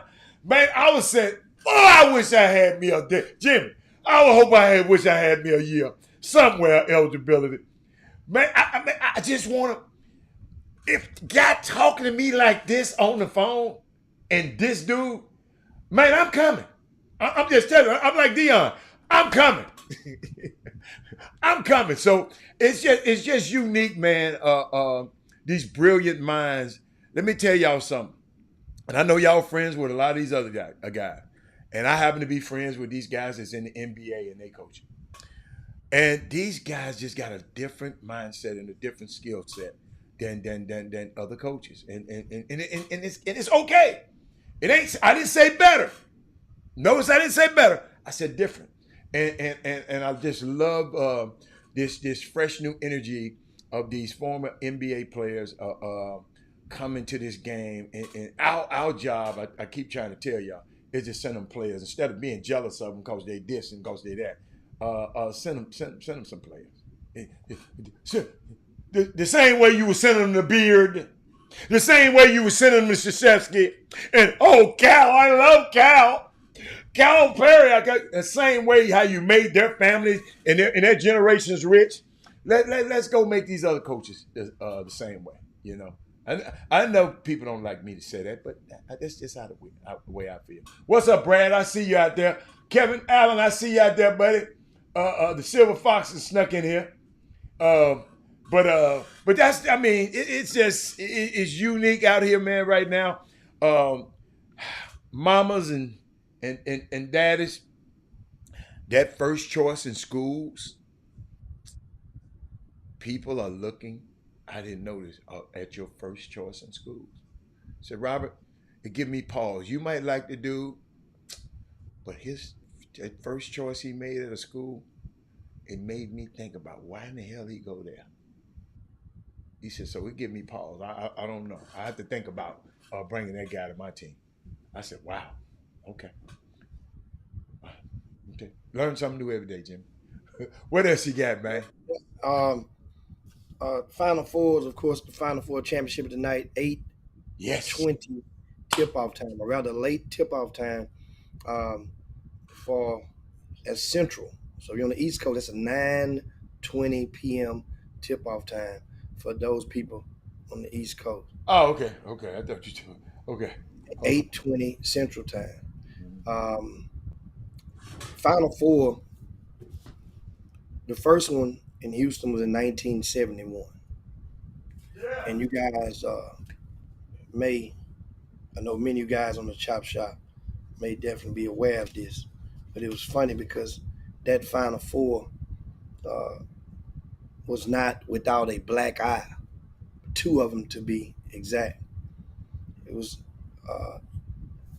UCLA played Villanova in the championship. Kansas and Western Kentucky was the other finalists. And that particular Final Four year, which UCLA won both games, beating Kansas and then beating Villanova in the championship, two teams actually had to forfeit in that Final Four. Two teams had to forfeit. And that's why it made it significant. Even in the books right now, it used the word vacated. That is, Western Kentucky and Villanova both had players that had signed with the ABA prior to the Final Four. The NCAA, if they would have announced it before, they had been investigating them all the while, right? One is named Jim McDaniels, the other one is Howard Porter. The NCAA had been investigating, and the reason they gave it away is that this was the Final Four in the Astrodome, Adam. It was in the Astrodome. I know exactly what you're talking about. Those two pros are you talking about too?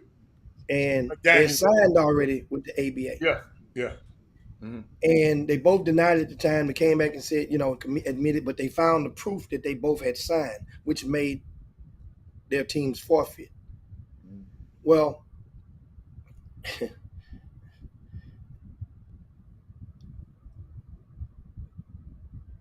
these, I'm just giving you guys some history.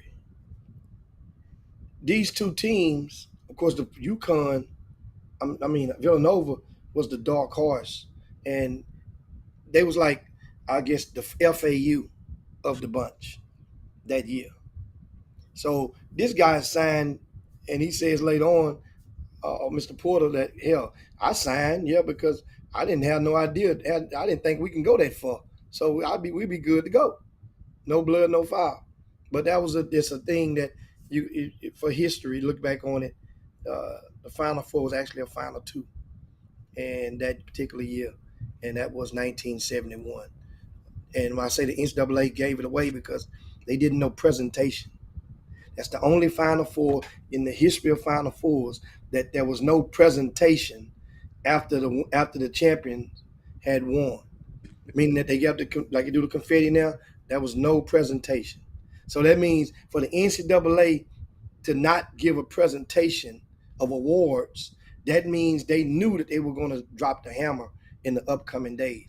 But they went ahead and sold those tickets. They went ahead and didn't let people know because they didn't want to get that money back from that Astrodome. That was about 35, 40,000 back at the time, which was a very, very large crowd for basketball in the indoor arena.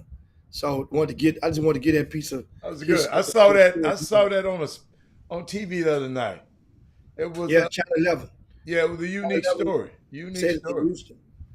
Yeah.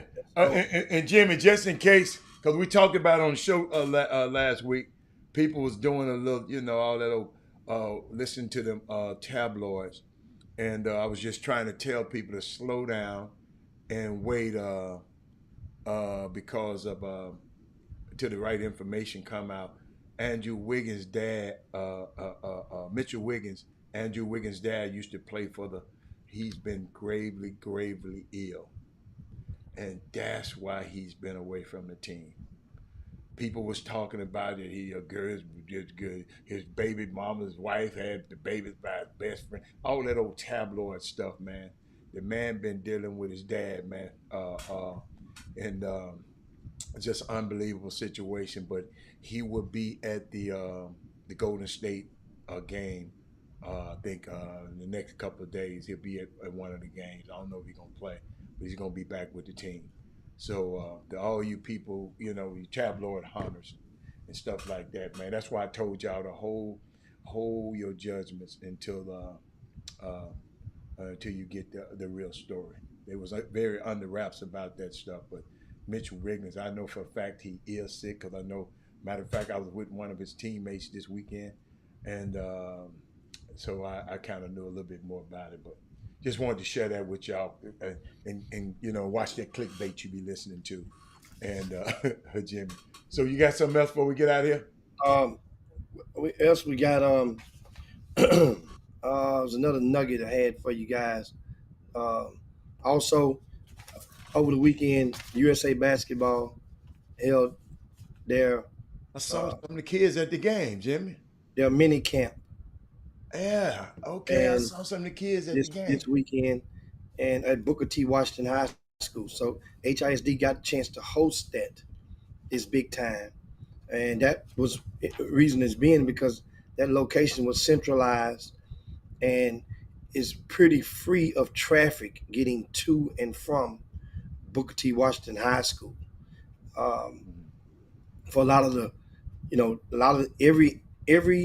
all 30 NBA teams sent at least one representative to Booker T. Washington High School on Friday and or Saturday morning. Well, Friday, Saturday, and Sunday.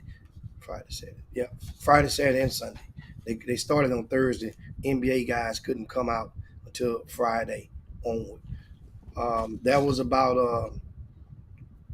8-9 players from Texas that were participating in what they call a mini camp. And Trey Johnson was one of them there. From Greater Houston, we had Sebastian Williams Adams. Right. We had Nigel Walls and also Calvin Murphy III. And, it just goes to, let me tell you something. Some of you guys may have been a victim of this yourself. And you're looking, you say, well, if Calvin Murphy is not ranked this, then how did he get an invite to that? Well, I just put it like this. Some of you same people, you claim to have an understanding about politics. Wait. What summer team he play on? I didn't say nothing about his summer team. I'm asking you, what summer team he play on? He plays on Live On now. Okay, keep going. Live On. That's under the Nike EYB circuit. Or I mentioned some of you guys may still claim to understand that you have knowledge of that politics exists. Yes, it does exist. Politics, or you can use another word, say favor. Yes, favor exists. Favor exists, but favor ain't fair. So guess what? If his granddaddy is a Hall of Famer who's been, in his city and a spot came open, normally you save money, you get somebody that's local. That's normally how it goes. You reach out and get a local guy. But who complaining about it? Oh, man. I talk to people over there. A lot of people complain about it. They know. It's throwing that rock and hiding them hands. A lot of people complain from this city, from this state. And the thing is, just like they complain about LeBron's son making a McDonald's All-American. The same type of thing. And that was even more of showing your ignorance of not, if you to act like you don't understand how would they pick LeBron James Jr., Bronny James it is, into this game, into this McDonald's game. Evidently, and what it meant for everything economically, everything. plus what it meant for him to go there and hit 5 3-pointers and shine. But now What it meant, forget how many 3-pointers he hit because he had to be. He was good before he got there, Jimmy. That's why when I went out there, I said, "What are these people talking about? Are they saying the same thing I'm saying? This dude is that good." When I went out there to watch him play, I said, "That's why I tell people I don't listen. Nobody else. I ain't listening to nobody else say till I see the player." we understand you can be that good. The thing that was when I say the ignorance was people didn't understand his favor. I understand his favor, but I thought he was good enough without the favor. Okay. He was good enough without the favor. Without favor. Yeah. I said I thought. Without favor, LeBron Bronny James is not his basketball resume. His body of work produced would not be greater than Wesley Yates III, because I firmly believe that if you're gonna put a McDonald's game in a city, they do it for a lot of other sports. Then you try to get a hometown or don't award the game to that city. What you mean by resume? Tell me what you mean by is basketball, is high school basketball resume. So what have to be on the resume to institute? Okay. Some things are cancel each other out, like, okay, who you played for, what was the record, what was the team accomplishments, what was your individual accomplishments, some grassroots basketball, who you played for, what did same ditto and the same thing. So nothing had to do with how good he was. Your body, your No, I'm just saying, all it is your body. Nothing. So it's who you play for, not how good you are. No. How good you are is defined also when it comes to stats are used when the race is tight. When it's tight, then you go to the tape. I ain't talking about stats. I'm talking about when I walked in the gym and saw him. I said, what the hell these people talking? He did some things that no regular humans can't do. He did some things I ain't seen no player here do. Al, if he was, I'm just telling you. I'm talking about when I saw him. I'm not a voter. You can make this name a blank and substitute his name out for Jalen Lowe. Did some things that for Wesley Yates. You can go and sub his name out. Hell, the little boy in Colorado. In Oregon at the same high school that Peyton Pritchard went to, that put 30 something on Bronny ass and eliminated them from that tournament when they beat Duncanville the next night. That boy there was I know a lot of people. Excuse me, Tack Minor was ranked higher than Chris Paul. That don't mean nothing because somebody hit 30 on you. That don't mean nothing. Once again, Tack Minor's scenario, him not making the McDonald's game. No. I'm just telling you. You sitting but you sitting there talking about a little white boy hit 30 on Bronny. So that mean what that mean? Dude, that was a head-to-head matchup. This guy here was by far the biggest snub in the country. The little cat that signed with Oregon. Biggest snub in the country in regard to that aspect. What's the kid's name? What's his name? Oh, shoot. You guys help me with this. Because I want to know, was he better than Dusty Stromer? I saw him. He could have been in there. Was he better than Caleb Foster, the one that's going to Duke? They could have been in there. They was in the 30s. Both of them in the 30 range. So what was this dude here you talking about? Alan, you had to be going through the season with your eyes closed. That team there. Remember, here's the thing about the McDonald's game. The McDonald's committee make people in the common folk believe that their high school seasons plays a part in this. If that is true, if the high school season player, when the truth be told, 18 to 20 of those 24 guys are already selected mentally by each and every individual. So maybe Bronny was already selected mentally. Bronny's stuff, that's I'm saying. You're trying to mix favor with the favor. He was going to make it before the game even started. Think about this. Why do you think the NBA made the schedule for the Lakers to be what it was? It made the Lakers off that night. They were off that night. And they had a gap till Friday. Then they come back on Sunday and play the. Jimmy, if that was the case, they would have made him have a gap to see him in the slam dunk contest. Them folks weren't thinking about the Lakers being off. No. The schedule doesn't go like that, Hal. They ain't getting no 3 days off during the last 2 weeks of the season. So you saying them people made their schedule around? Damn skipping for LeBron James. Man, no, man. Oh, man, come on. Are you serious? Are you serious? So, me, back again. Bronny was already on the team then. Exactly. So that means the so favor. What do you? That's what I'm saying. What I'm saying is, if you remove the favor, Hatter, that's the favor. He was there. That wasn't the issue. The issue is if there was no. If he removed the favor, I liked it. I liked it more than them kids I saw. Oh man, you liked him on that one day. You just say you saw one day.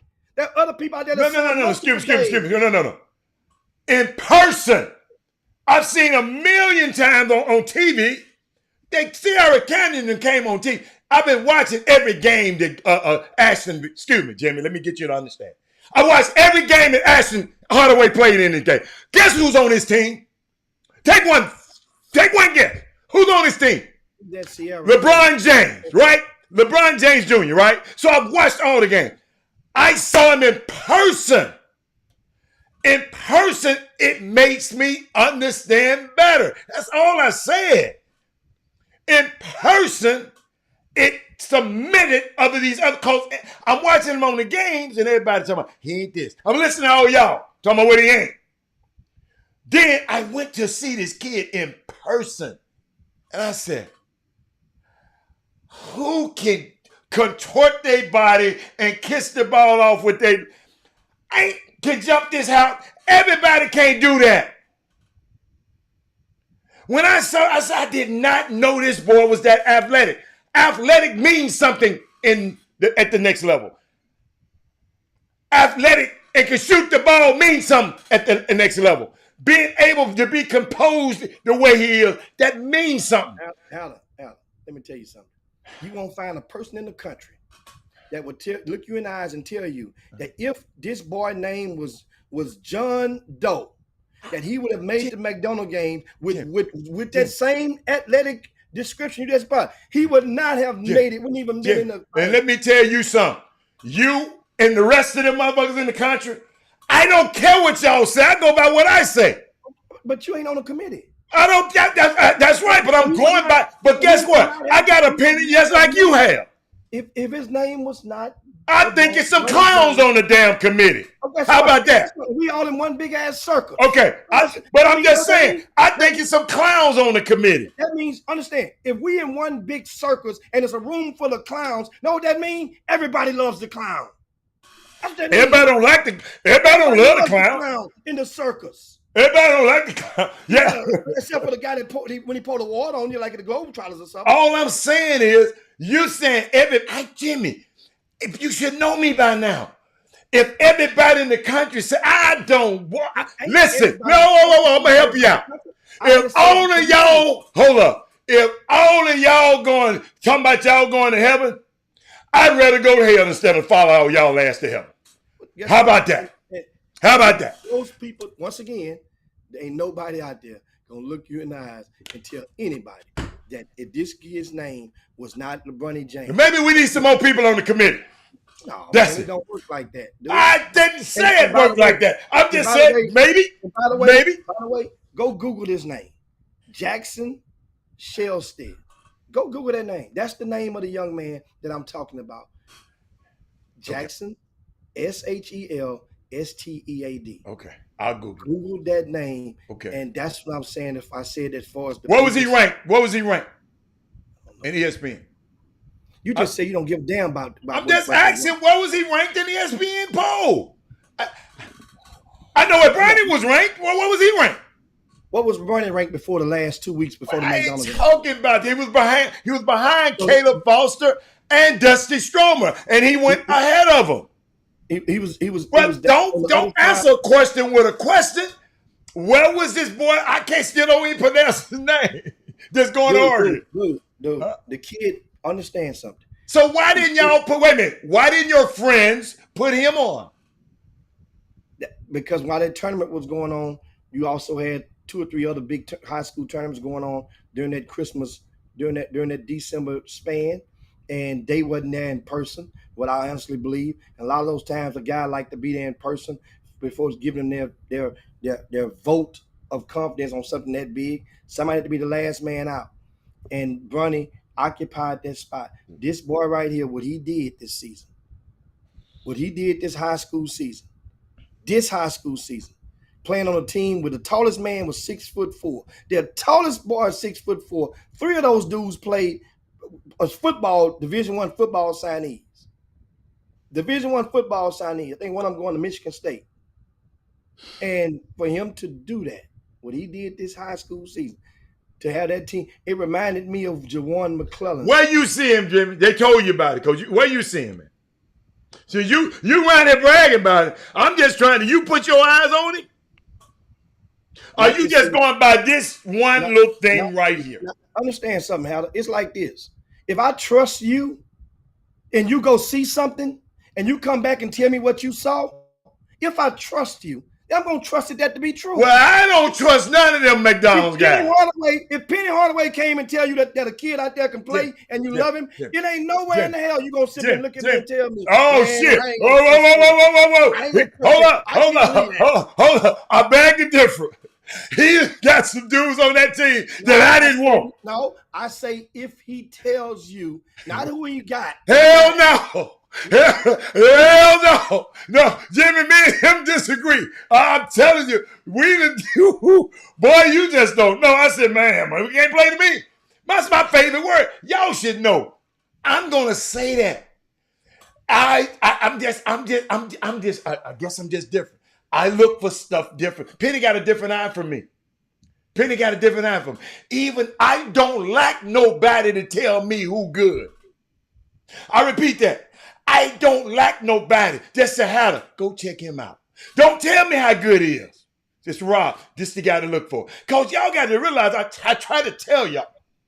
I went to a basketball game and I didn't know the players on the other team. And soon as the ball went up, I got to Googling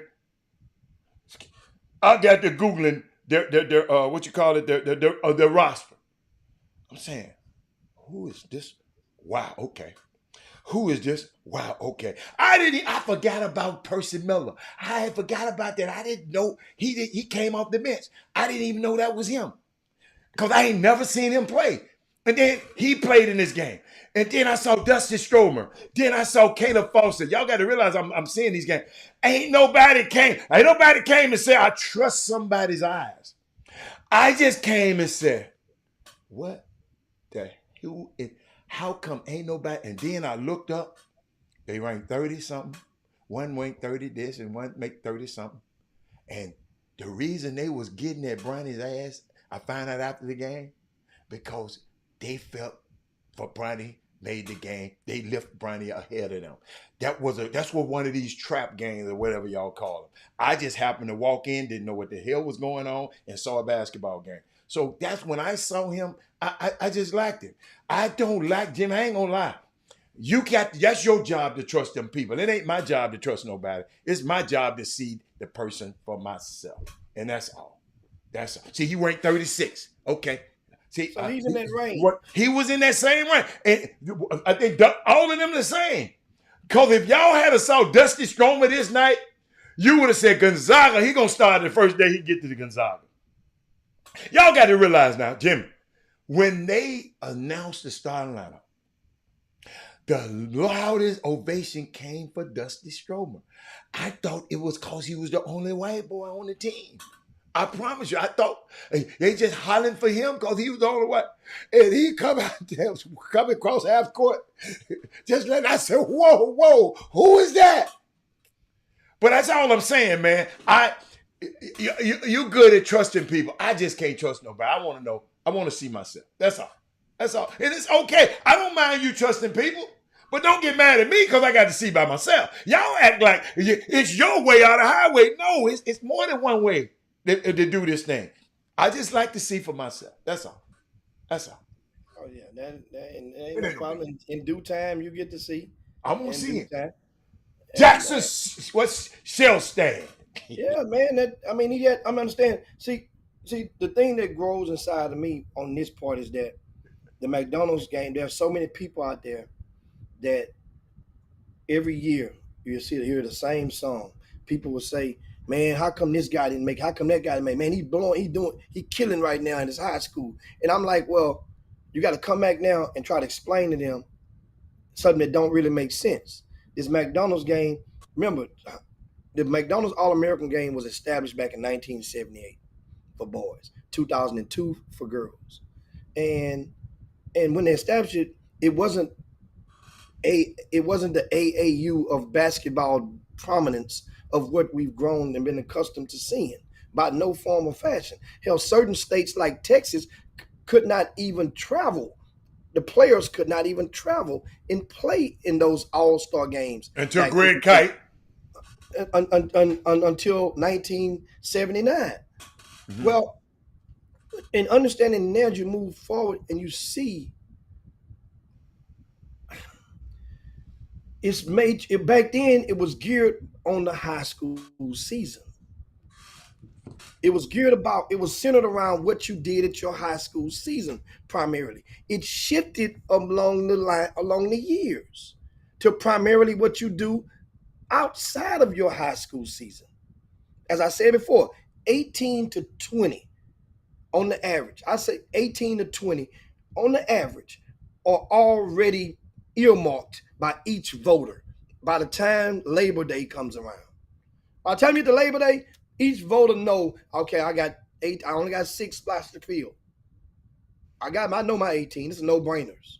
You know why? Because they seen these guys against compatible talent with the AAU grassroots teams or at camps. So you telling me these people that thorough? Huh? You telling me these people that are that thorough? The McDonald people, your friend, the McDonald people. You telling me they are that thorough? No, it's not those people ain't under the same roof. They incorporate people. I'm talking about the McDonald. I ain't saying they. I said thorough. Thorough mean they go through it. They want to watch everything about a player before they make them one of their 18. No. So why are you over here telling us about them then? What you say? Why what? Why are you up here explaining, talking about they go do this, they want to steal this thing? I'm explaining how the process of somebody getting seen and that getting in the game because they didn't play at their high school, because they haven't started the high school. So I'm explaining how when these people are seeing them at Top 100 camp, Pango's camp, at USA Basketball, which now becomes a front runner. When they're sitting there and they're watching them against compatible talent, okay. Otherwise you're watching you against a guy that may just be a future intramural player or a future salesman. You know, because they're not Division I or high power college prospects. So this is what I'm saying. When they see these guys in those platforms, so their minds are made up.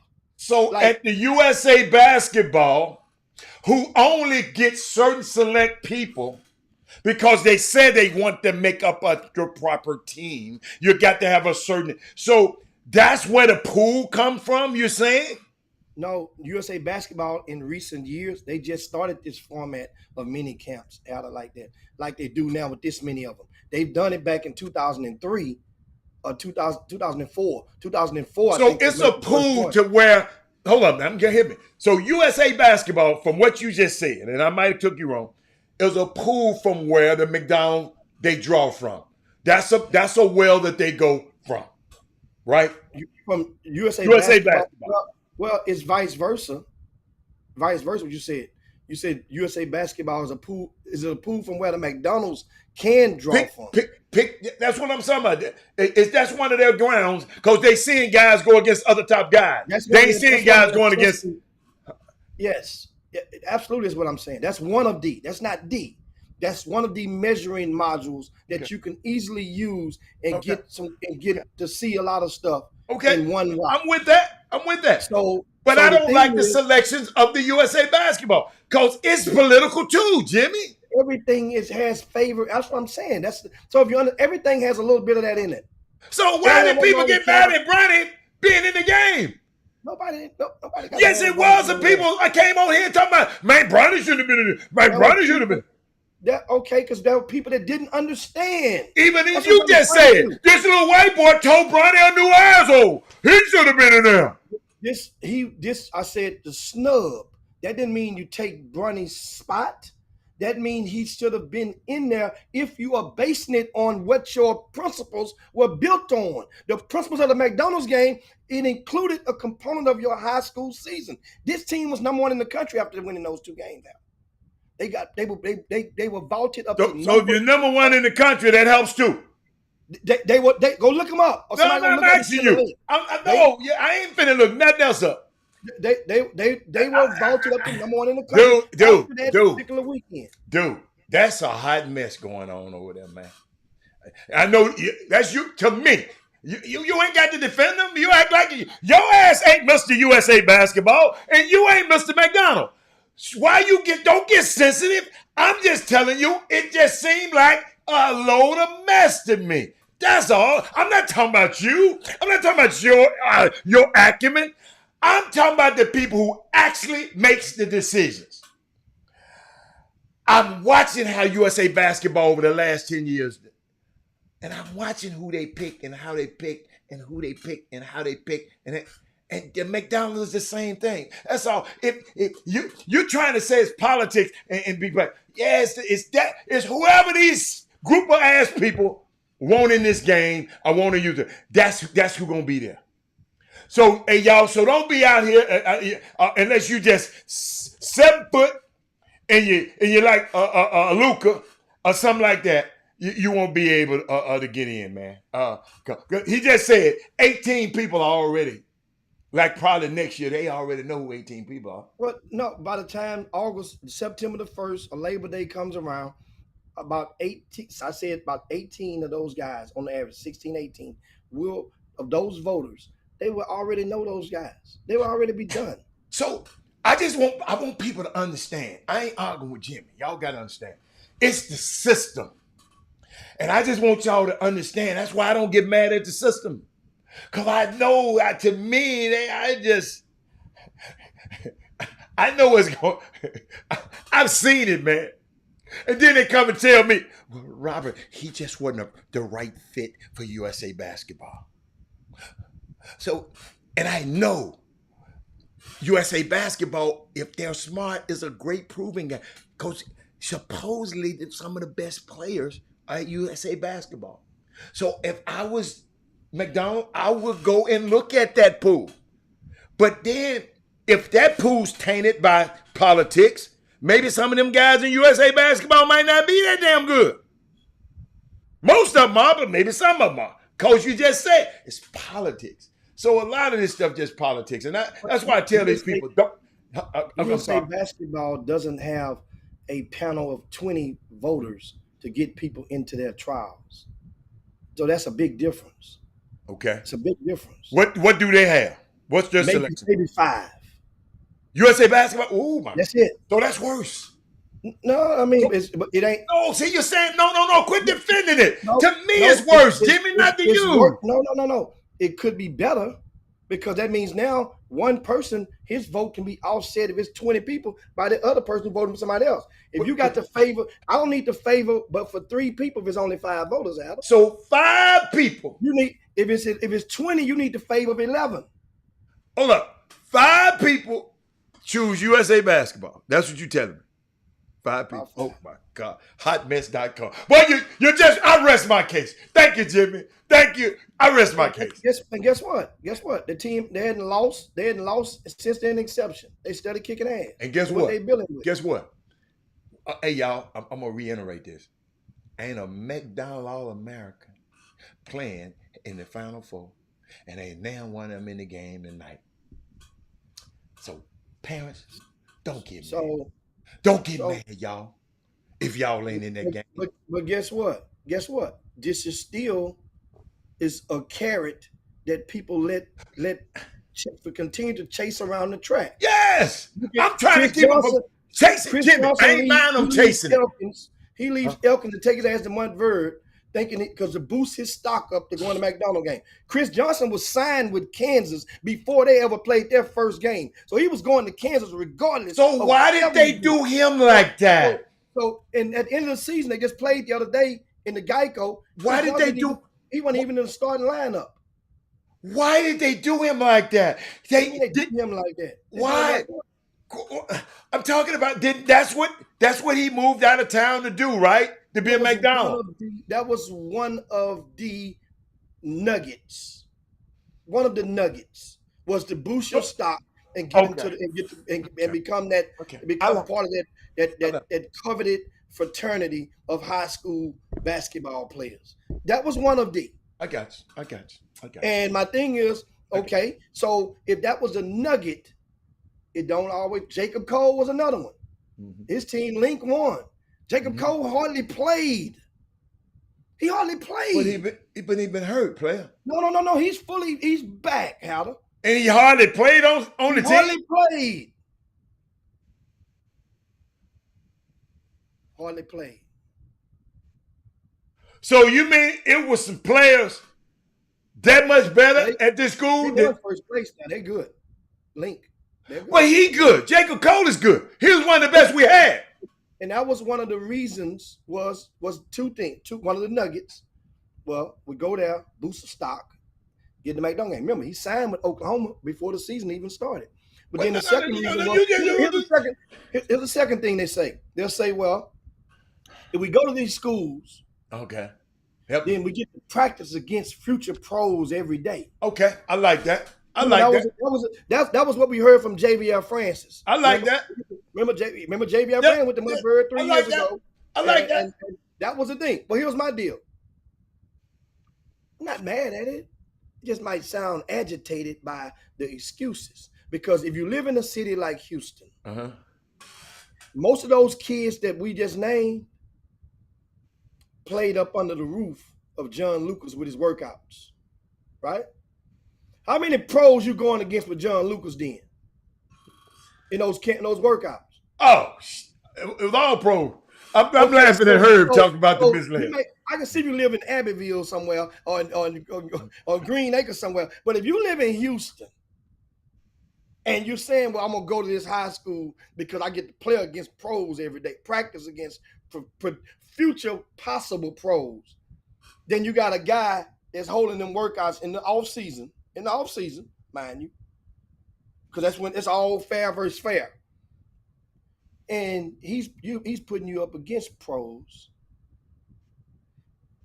two-a-days in some days during the summer, right out. Ain't some of them 2 days? Mm-hmm. You're not going against not only are you going against future pros, you're going against collegiate guys and current pros overseas and some sprinkled with some NBA.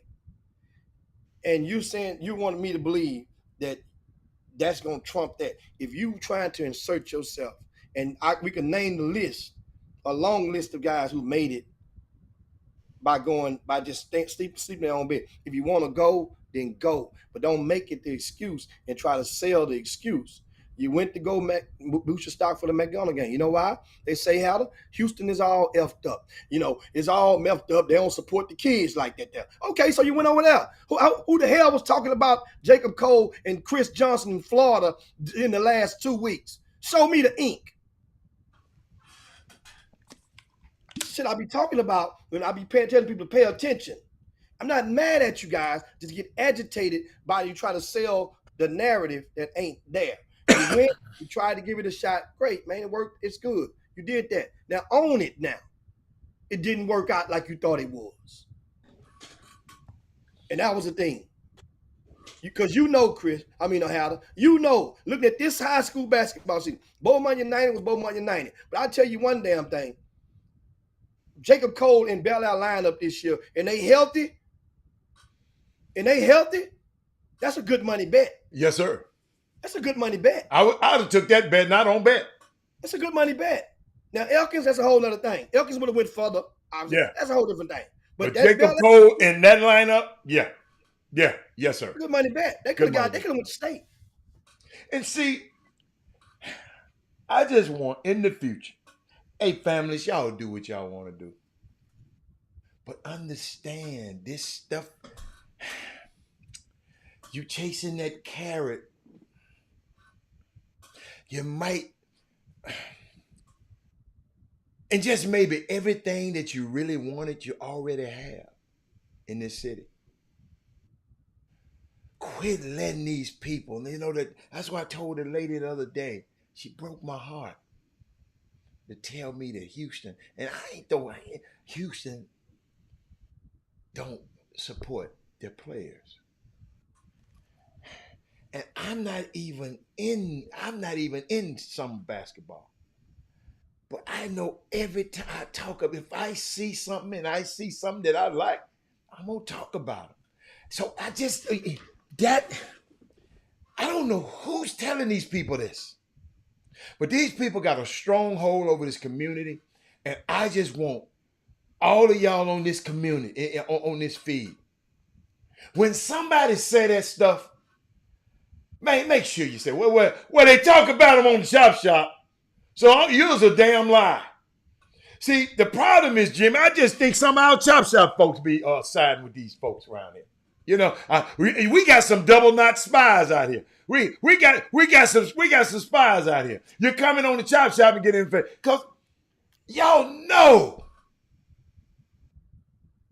I ain't heard nothing else about Chris Johnson in my due. Only reason I hear about Jacob Cole is because his dad has sent me information. Only thing I hear about Drayden, a Big Diesel Drayden, is daddy sent me information. Where is all this the love that they get elsewhere that I should see? Because I'm out there looking, but I don't see it. So we're trying. All you ever wanted, y'all, you already have. All you got to do is open your eyes and look at it. But Jimmy, I'm trying to get out. I'm gonna go hit that ball today. I'm sorry.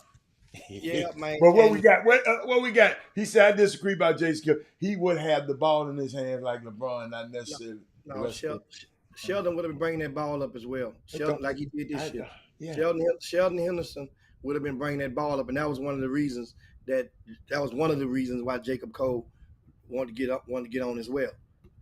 Sheldon was bringing that ball up as well. Ain't nothing wrong with two guys bringing the ball up, and Jacob want to bring it up, and Sheldon go down there and post up. He need to work on posting up some more anyway. It's basketball.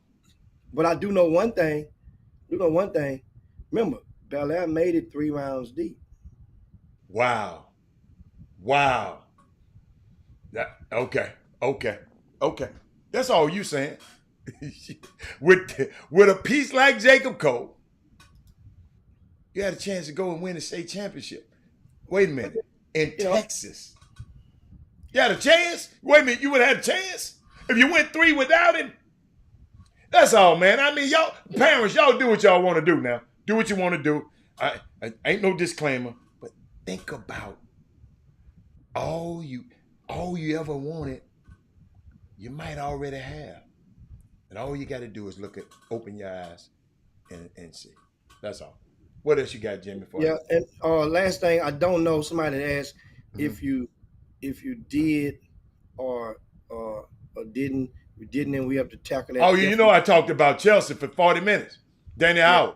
Oh, we're going to talk, Angel Reese, I'm going to talk about her again tomorrow. Listen, I'm going to talk about her again on Wednesday. I'm going to talk about her on Thursday and probably next Monday. I got so much Angel Reese stuff to cover, y'all, that I ain't even touched. We're going to talk about her every day.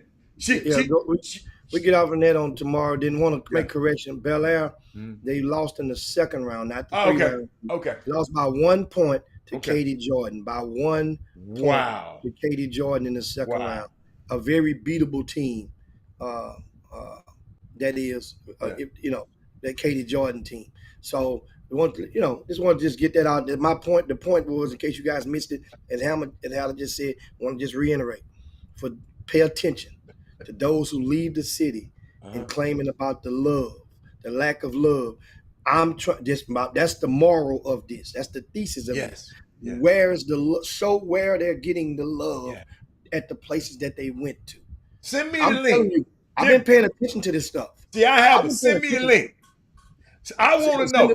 Send me the link. Send it to Chop Shop Htx. I want to see where they've been getting that love at. I just want to know. I mean, it's and guess what? It ain't meant to be I told you so. It's just meant to be a teachable moment to what you think is green on the other side. Guess what? And if you're going for those teams we just mentioned, those programs are the top shelf of basketball. They're the new Oak Hills of today. Yeah. Now, of course, Oak Hill, who the young kid from Straight Jesuit went to, they finished last in that whole conference. They got their own conference with about 10 teams. Oh, okay. And each of their games are televised on one of the ESPN networks. Well, I ain't mad. If you want to be on TV, I got you. That's what you were looking for. I got you. If you want to be on TV, go. I like that. Go. That's what it is. Just say that. Don't use the excuse about I'll get to play against these pros. Right. Y'all keep on messing around. We're gonna get you on TV around here. Cause I saw what a little work do and get an HBCU game on CBS. Not CBS Network, on CBS Sports. Man, keep on messing around with us around here and leaving. We're gonna have some kids come through the TV, Jimmy. The TV just gonna have to come to us. They're gonna have to come to Houston. That's all right. Cause if we build it, we'll be all right. Then hold up. Then all them other guys from out of town gonna be trying to come to Houston. Then y'all will say, well, why you let the out of town guys come to town, Jimmy? That's already happened before, Hal. Okay. That's already happened before. Well, it can happen again. I'm just saying though, but people and that's happened before since the turn of the millennium. And with guys that pros came to Houston that signed NBA contracts and or was drafted. Once again, guys, I got to go, but that sermon, go think about Heritage Christian when Jerome Tang was the head coach. Man, shout out to him. I got to get out of here. Shout out to him for coming to the party. One Wafer came now. Think about Carlos Wilson when he had the young fella from Kansas that played with the Sacramento Kings. Was they on TV though, Jimmy? Was they on TV? No, back then. No, we talking about TV right now. We talking about every game. Back then, no, they didn't have that stuff in place. Dude, Jimmy, it's possible now that we can work something out, man. This streaming stuff, that's TV. These people been getting streamed. Well, all of them get on. If that's the case, they all on TV then. Yes. Yeah. If that's the case. I ain't talking. I'm talking about the ESPN streaming network. I'm talking about Ben McLemore. Thank you, Kevin Freeman. Ben McLemore is the guy I was talking about that came. You got enough talent. Yeah. Them people will come. You come here to Houston. They will come. I can't wait, Jimmy. We got to talk about stuff that happened that a lot of people wasn't aware of, because we privy to do some stuff this weekend, and I couldn't give it all today, but over the week, it's just, man, it's some Houston, man. Houston, all right, man. Hey, Houston, all right. These people, we know how to do this stuff, man. Jimmy, you did a great job. I can tell you now, I ain't had a chance to tell you, in having places for guys that go every day, and man, welcome them. You said welcome to my city on that promo, and you gave every day somebody. Polar Thaddeus Moody, he went to everything. I'm just hate that I didn't put my Jimmy. I had my schedule like, okay, Robert, you got to be here. You got to be here. I had it, and Jimmy, some way, and I apologize a million times. I was supposed to be at the ABIS party. And I just did, and I was riding around, and I was doing some stuff, man. I think I had my suit on that day. Jim, I was dressed up, and I didn't have an extra, some gear in there. But I should have made it by it, and I hate it, because Penny told me he was over there, but I was already at other functions. That's the only thing that I hate, I miss. But man, I know you were there, so the Chop Shop was represented there. But man, yeah, you did your thing, man. These people had somewhere to go I'm gonna have to stop by the smoke shop now, because I've never been.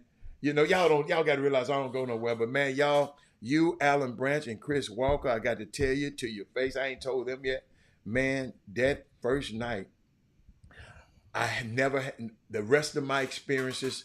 The rest of that week, nothing compared. Even the private stuff that I went to. Yes, I got something done, but I love the people that was at that party at East River 9. The people.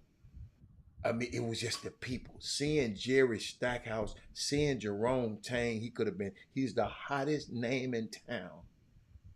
The hottest, he's coach of the year. They had a banquet yesterday. And he said, I'm coming here. I got somewhere else to go. I'm here. And took pictures with him. I mean, boy, I'm just telling you, and I loved it. So the other coaches that I called in the beginning of the show, I don't know what the hell you was doing. But you ain't got much yet. You ain't got more going on than Jerome Tang right now. We got the hottest, Jimmy was the hottest coach in the game wearing your chain. He was there. Jerome Tang was there. And if I find out y'all went to these other parties and didn't come to this one, man, shame on you. Because these guys right here been champions for y'all. Chris Walker, Alan Branch, Jim Hicks has been champions for y'all. Jimmy, you ain't got to say it. I'm saying it. It's been champions for y'all in this community. Team. It's no excuse, man. If you was in the city, you should have been there. That's all I got to say. But and as we close out, I want to give thanks to Ms. Chad Grove from out of Arizona. Yes, Chad. I'm sorry, Chad. My bad. Give a shout to Chad Grove, Deshara over at the East River 9. She was a jewel. Booking. Shout out to her, man, for going and battling with her bosses because they wanted to do it like this. They didn't want to do it like this, and they short-staffed the place because they did not think that we would be on the golf course partying on a work night. Right. And we had their ass around there sweating, working double. Manners got to roll up his sleeve, working. So shout out to them. Also shout out to Mark Simpson over at the owner of Urban Smoke, Mark Simpson. Shout out to him opening his doors. Rick Nelson and Martin Rogers was over there hosting during those 12 noon sessions as well. Right. Shout out to them guys. Just the Final Four concludes the day. Hopefully you get a good game tonight. All I want is a good game, man. I just want a good game. I want a good game. Well, Jimmy, I'm going to try to go hit me a couple of balls, and then I'm going to go over there and mess around. You feel me? I'm going to mess around. I'm just going to go over there, man, just to get the feel of the building. I'm not going to stay in there because I'm telling y'all, that Uber pissed me off, man. That Uber, man, that man dropped me off right here. Jimmy didn't come That's where they pick up at, though. No, man, but Jimmy. They drop you off. They drop you off like inside of the gate, but you got to go out the gate to get the car. Jim, that's how it is over there. I didn't want to do all that walking. Y'all talking about Bobby Brown. I felt like Bobby Brown. My old ass was breathing, boy. I'm just going to tell the truth. I'm going to give you my trick because I don't do that walk. I don't like that walk to the Uber. My trick the last 2-3 times I went to there is I got the Uber, the ride there, and you meet somebody in there that you know that's being ready to leave. I mean, drop me off. I'm going your way and get your Uber from wherever they going. Yeah. No, guess what? When you leave. Hey, while I was talking earlier this show, I just found out. They told me, Mr. Hatter, you can park on the lot. You don't have to go, and you can park in a lot. It's a certain lot that I could have been parking in, but I was with. Oh yeah, you show them that thing right there. You go through the back. Yeah, you come out the back. They just text me. Hey, I'm talking. I know I'm talking crazy about them, and I'm sorry, but I didn't come, Jimmy. Other night I didn't come in this capacity, Jimmy. I came with one of the most inspiring coaches in the business. I came with Penny Hardaway. So we came over there with him that night. So shout out to Darcy. He actually brought his book. Darcy Milton. Yes, and Donald Hall too. Chris signed the book. And Donald Hall did too. Yeah. They brought their books, and Chris Walker, he signed their books as promised. That's That's what it's all about. And it was so many Chop Shop viewers that had physical like encounters and met each other for the first time. Yeah. It was, like yesterday. And they took a picture. I didn't know they was taking a picture. I didn't know. I know B. Scott met Thaddeus Moody. They were stood there for 2 or 3 minutes. Didn't even know. Damn, B. Scott, what time she get there? He went. They came. He got that late as hell in. No, they tried to eat every crawfish in the pot yesterday. You talking about yesterday? Oh, I'm talking about Chris Wong. Okay. Yeah, man. So shout out to everybody, man. Thanks a bunch. Shout out to Boss Seafood for dropping them bugs in there. Hell, I had one guy last night. He said, he said, man, I got a homeboy in Port Arthur, man, make them crawfish. I put him up against anybody in making them bugs. You know what he said? He paused for about 2 minutes and hit that and got one and sucked the head out. He said, except that whoever the mofo that made them in that cooler right there. He said, I got my own, well, I don't know what name he said, some old street name. He made the hell out of them crawfish. I put him up against anybody. Man, that's crazy, man. I mean, but Jimmy, let me tell you something. Them crawfish good, man. Oh, you know what I'm telling Houston? I don't say how y'all let Kendrick Lewis, he do all that talking and coming on the damn Chop Shop. He didn't bring his ass over there. Thaddeus Moody came all the way from Chicago. That man said, I'm getting everything worth out of this business. I even tried to get him in the Lakers game last night. But, I ain't going to lie, Thad. I'm going to just tell you the truth. I forgot.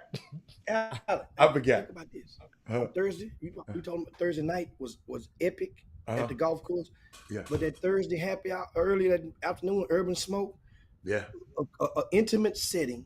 Mm-hmm. You had Snoop Johnson in there and Nick Smith from Dallas Kimball in there. Of course, the owner Mark Simpson graduated from Dallas Kimball. Oh, okay. And you had Chris Rivers in there. John Sonya didn't come, Jim. Sonya didn't come. Sonya business. I can't believe her and Minnie didn't come. Marissa and Mate was up in the building supporting on that Thursday. It was epic up in there. It was all right. It was smoking in the Urban Smoke. Hey, man. But appreciate it, guys. It's time to get up out of here, man. Slide down. Dino's back. And Yabba Dabba do this thing. Shout out to Chris Walker. Job well done on CBS all weekend. Chris was working, guys. He was out there working. He couldn't fellowship. That was maybe been one of the only outside events that Chris actually had went to. Yeah, he didn't have time.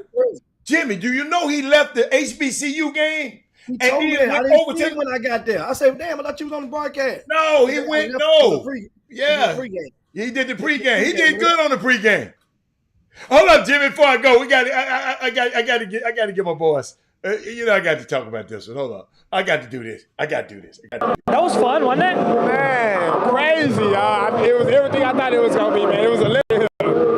What's it like to be a part of this game? All the years that you put in at TSU, to be invited to be a part of this here on campus? Man, it means everything. It was really the exclamation point of my career.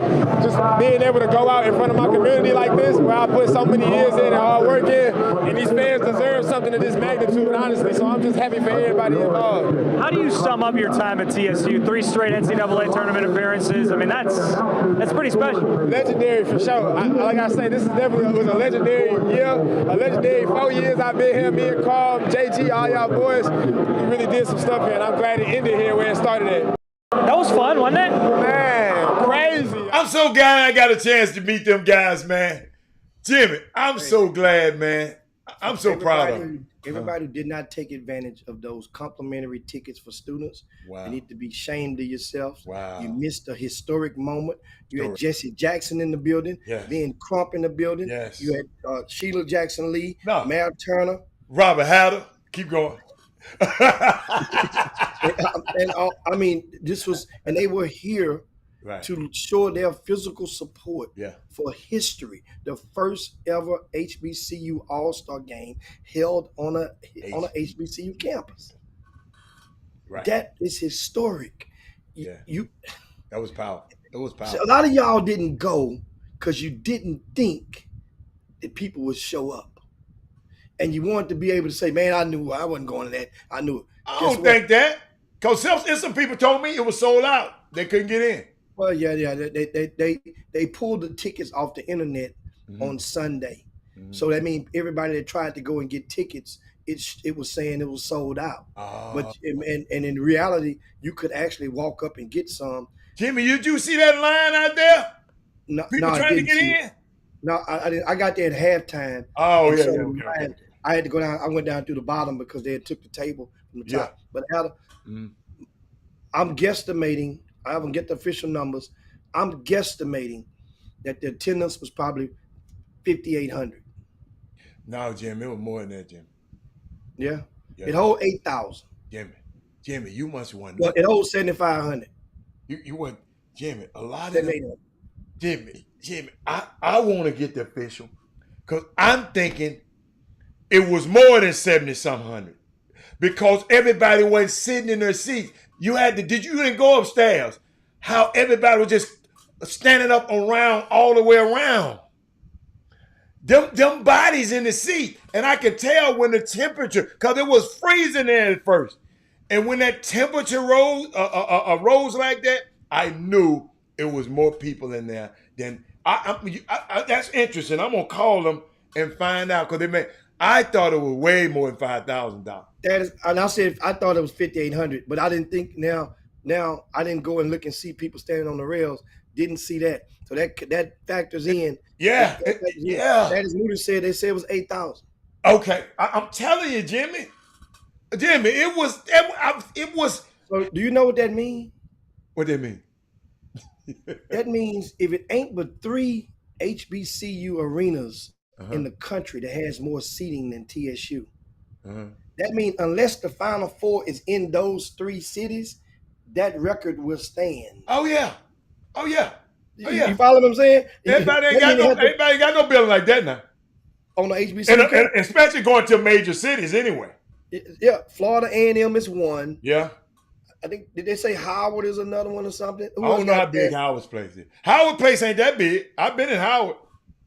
But they ain't getting the Final Four in no. They can get it in DC. Yeah, you can. Yeah, hell yeah. Man, DC ain't getting no Final Four. Oh, okay. DC ain't getting no Final Four. You know Phoenix ain't got no HBCU, so it ain't gonna be there. They ain't got nothing. Ain't got nothing like that. Dude, this stuff gonna stand for a while. Man, that was this stuff gonna stand for a while. Atlanta, you on the clock. Well, you ain't got no facility. How someone said you were an urban legend this weekend? No, I'm not. I just love people, man. Let me tell you something, Jimmy. I was just proud to be in the building, man. Man, that's proud. You know what time it is now, though, man. Let's get out of here. Let's get up out of here. Time to slide down Dino's back. We'll see you guys on tomorrow. Share the show on your way out the door. Thanks for all you first timers on the Chop Shop. You see how we rock. Just, share the show to your platforms. Let some of your followers and friends become abreast as well. Thanks, everybody. We'll see you on tomorrow. For Robert Haller, Jim Hicks, peace. We up out of here. I'm out. Not worse than me. Hold on. I hit the button. Okay. I hit the button. Jim Hicks. Rob Hatter. You are now tuned in to the Chop Shop. I'm Retro. Let's get it. We in the Chop Shop. We live in the Chop Shop. We talking sports talk. We live in the Chop Shop. We in the Chop Shop. I'm talking sports talk.